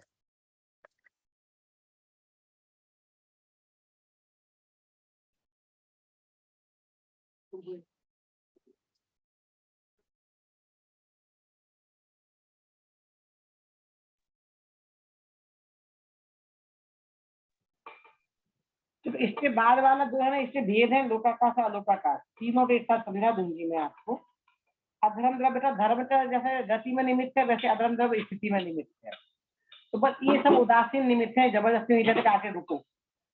जैसे कि हम शिखर जी या गिरनार जी कहीं जा रहे हैं पहाड़ पर, तो जहाँ पेड़ हो रहा है उसी की छाया में आप रेस्ट लोगे ना, सिखाई इधर उधर ले लोगे। तो स्थिति में निमित्त अधर्म द्रव्य होता है, और जगह जो है उसमें अवगाहन में निमित्त होता है आकाश द्रव्य। चलने में धर्म, रुकने में अधर्म द्रव्य, जहाँ ठहरे हो वहाँ आकाश द्रव्य। कोई जबरदस्ती कोई कुछ नहीं करते हैं, तो इसलिए इसका ये अधर्म द्रव्य का उदाहरण दिया है। चलते स्थिर हुए पुद्गल और जीव दोनों में चीज है, चाहे पुद्गल भी रुक जाता है और ये जीव भी रुक जाता है। में जो निमित्त है, जो सहता के कारण उदासीन निमित्त है, वो अधर्म द्रव्य है। आकाश द्रव्य का स्पेस देता है, ये बात बताया है। आकाश द्रव्य के दो भेद किए हैं। जहाँ छह द्रव्य रहते हैं, जहाँ छह द्रव्य रहते हैं वो तो लोकाकाश है, और जहाँ पे छह द्रव्य नहीं रहते हैं, सिर्फ आकाश ही रहता है, वो अलोकाकाश है। इसलिए वहां जाकर रुक जाते हैं। जैसे कि हमारी एक लिमिटेशन है, गैस का बलून छोड़ा तो टेरेस पे जाके सीलिंग पे जाकर रुक जाएगा। तो वैसे लोकाकाश और अलोकाकाश का जो बॉर्डर लाइन है, जहाँ बाकी द्रव्य जीव द्रव्य जा ही नहीं सकता, वहां जाकर रुक जाता है और ऐसे हो जाता है। बाकी में आकाश है। जो आकाश जो हमें नीला नीला दिखता है वो आकाश नहीं है, नीला नीला। आकाश द्रव्य जो अवगाहन देता है वो चीज है, यहाँ पे हमें विशेष समझ लेना चाहिए। तो इस तरह से मैंने ये 20वां खंड का भी बता दिया, लोकाकाश और अलोकाकाश का, और इससे जो सर्वव्यापी है, अवगाहन में निमित्त, सब चीजें बताई है। कुछ पूछना तो आप पूछ लीजिए, दोनों में डाउट होता है। ये तो 20वां खंड पढ़ते, पर यहाँ चाल द्रव्य अगली क्लास में पढ़ेंगे।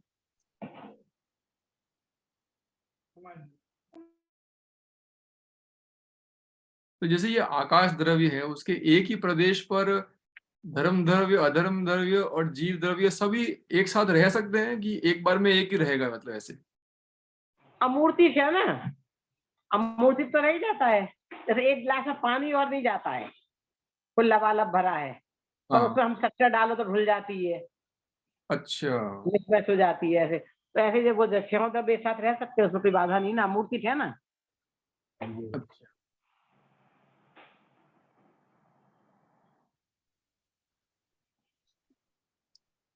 अभी तो 5 मिनट्स है हमारे पास। ये लोकाकाश और अलोकाकाश के अपन ये पढ़ लेते हैं। हाँ, हाँ, मंजू दीदी आप पढ़ेंगे आप? लोकाकाश और अलोकाकाश का स्वरूप।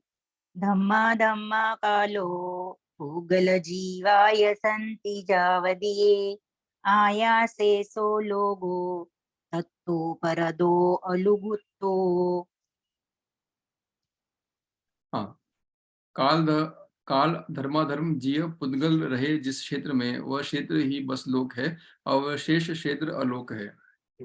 अन्वयार्थ: जिसने आकाश में धर्म द्रव्य, अधर्म द्रव्य, काल द्रव्य और पुद्गल द्रव्य तथा जीव द्रव्य रह रहे हैं, वह लोकाकाश कहलाता है। उस लोकाकाश से परे बाहर अलोकाकाश कहलाता है। भावार्थ: लोकाकाश, अलोकाकाश, जितने स्थान में सभी द्रव्य मालूम हो वो लोकाकाश है, और लोकाकाश के बाहर जो केवल आकाश है वह अलोकाकाश है। लोक के 3 भाग हैं: अलोक, ऊर्ध्वलोक, मध्यलोक और अधोलोक। इन्हीं को 3 लोक कहते हैं और यही लोकाकाश है। इसके बाहर अनंत अलोकाकाश है। नंबर 2, लोक अनादि निधन है।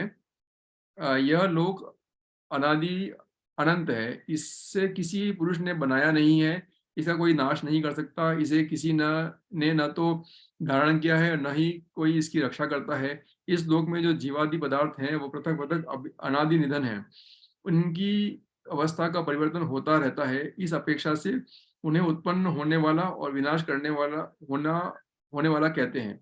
जो स्वर्ग, नर्क, दीपादि हैं वे अनादि काल से ऐसे ही हैं और सदैव ऐसे ही रहेंगे। जीवादिक और स्वर्गादिक स्वयं सिद्ध हैं।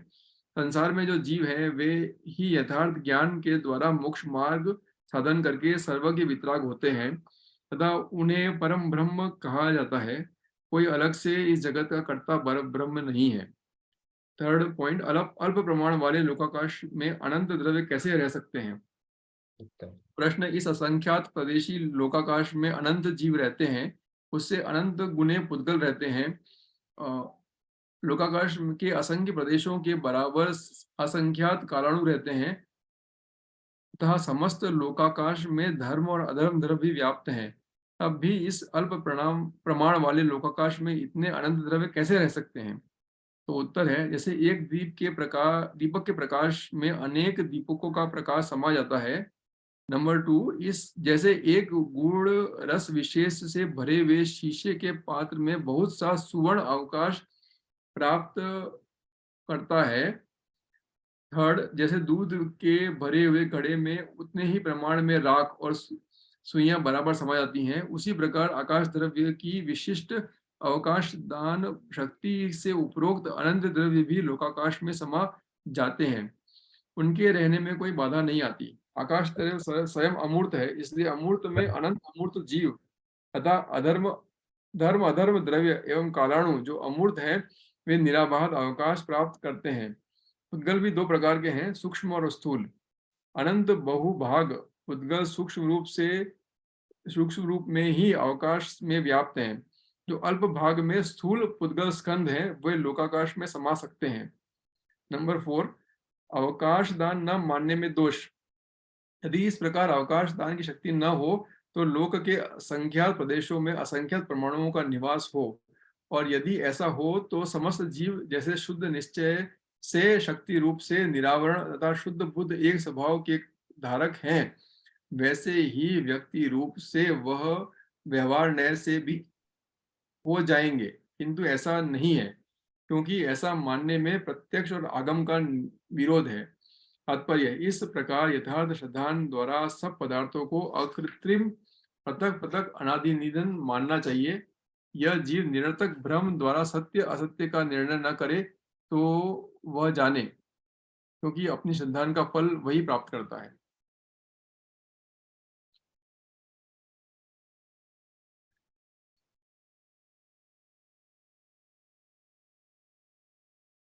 ये मैम कंप्लीट हो गया यहाँ पे। ये आज की क्लास हम यही समाप्त करते हैं, फिर अब जिनमानी स्थिति कर लीजिए। ठीक है, थोड़ा फास्ट हो गया बट ठीक है, मैं करता हूँ।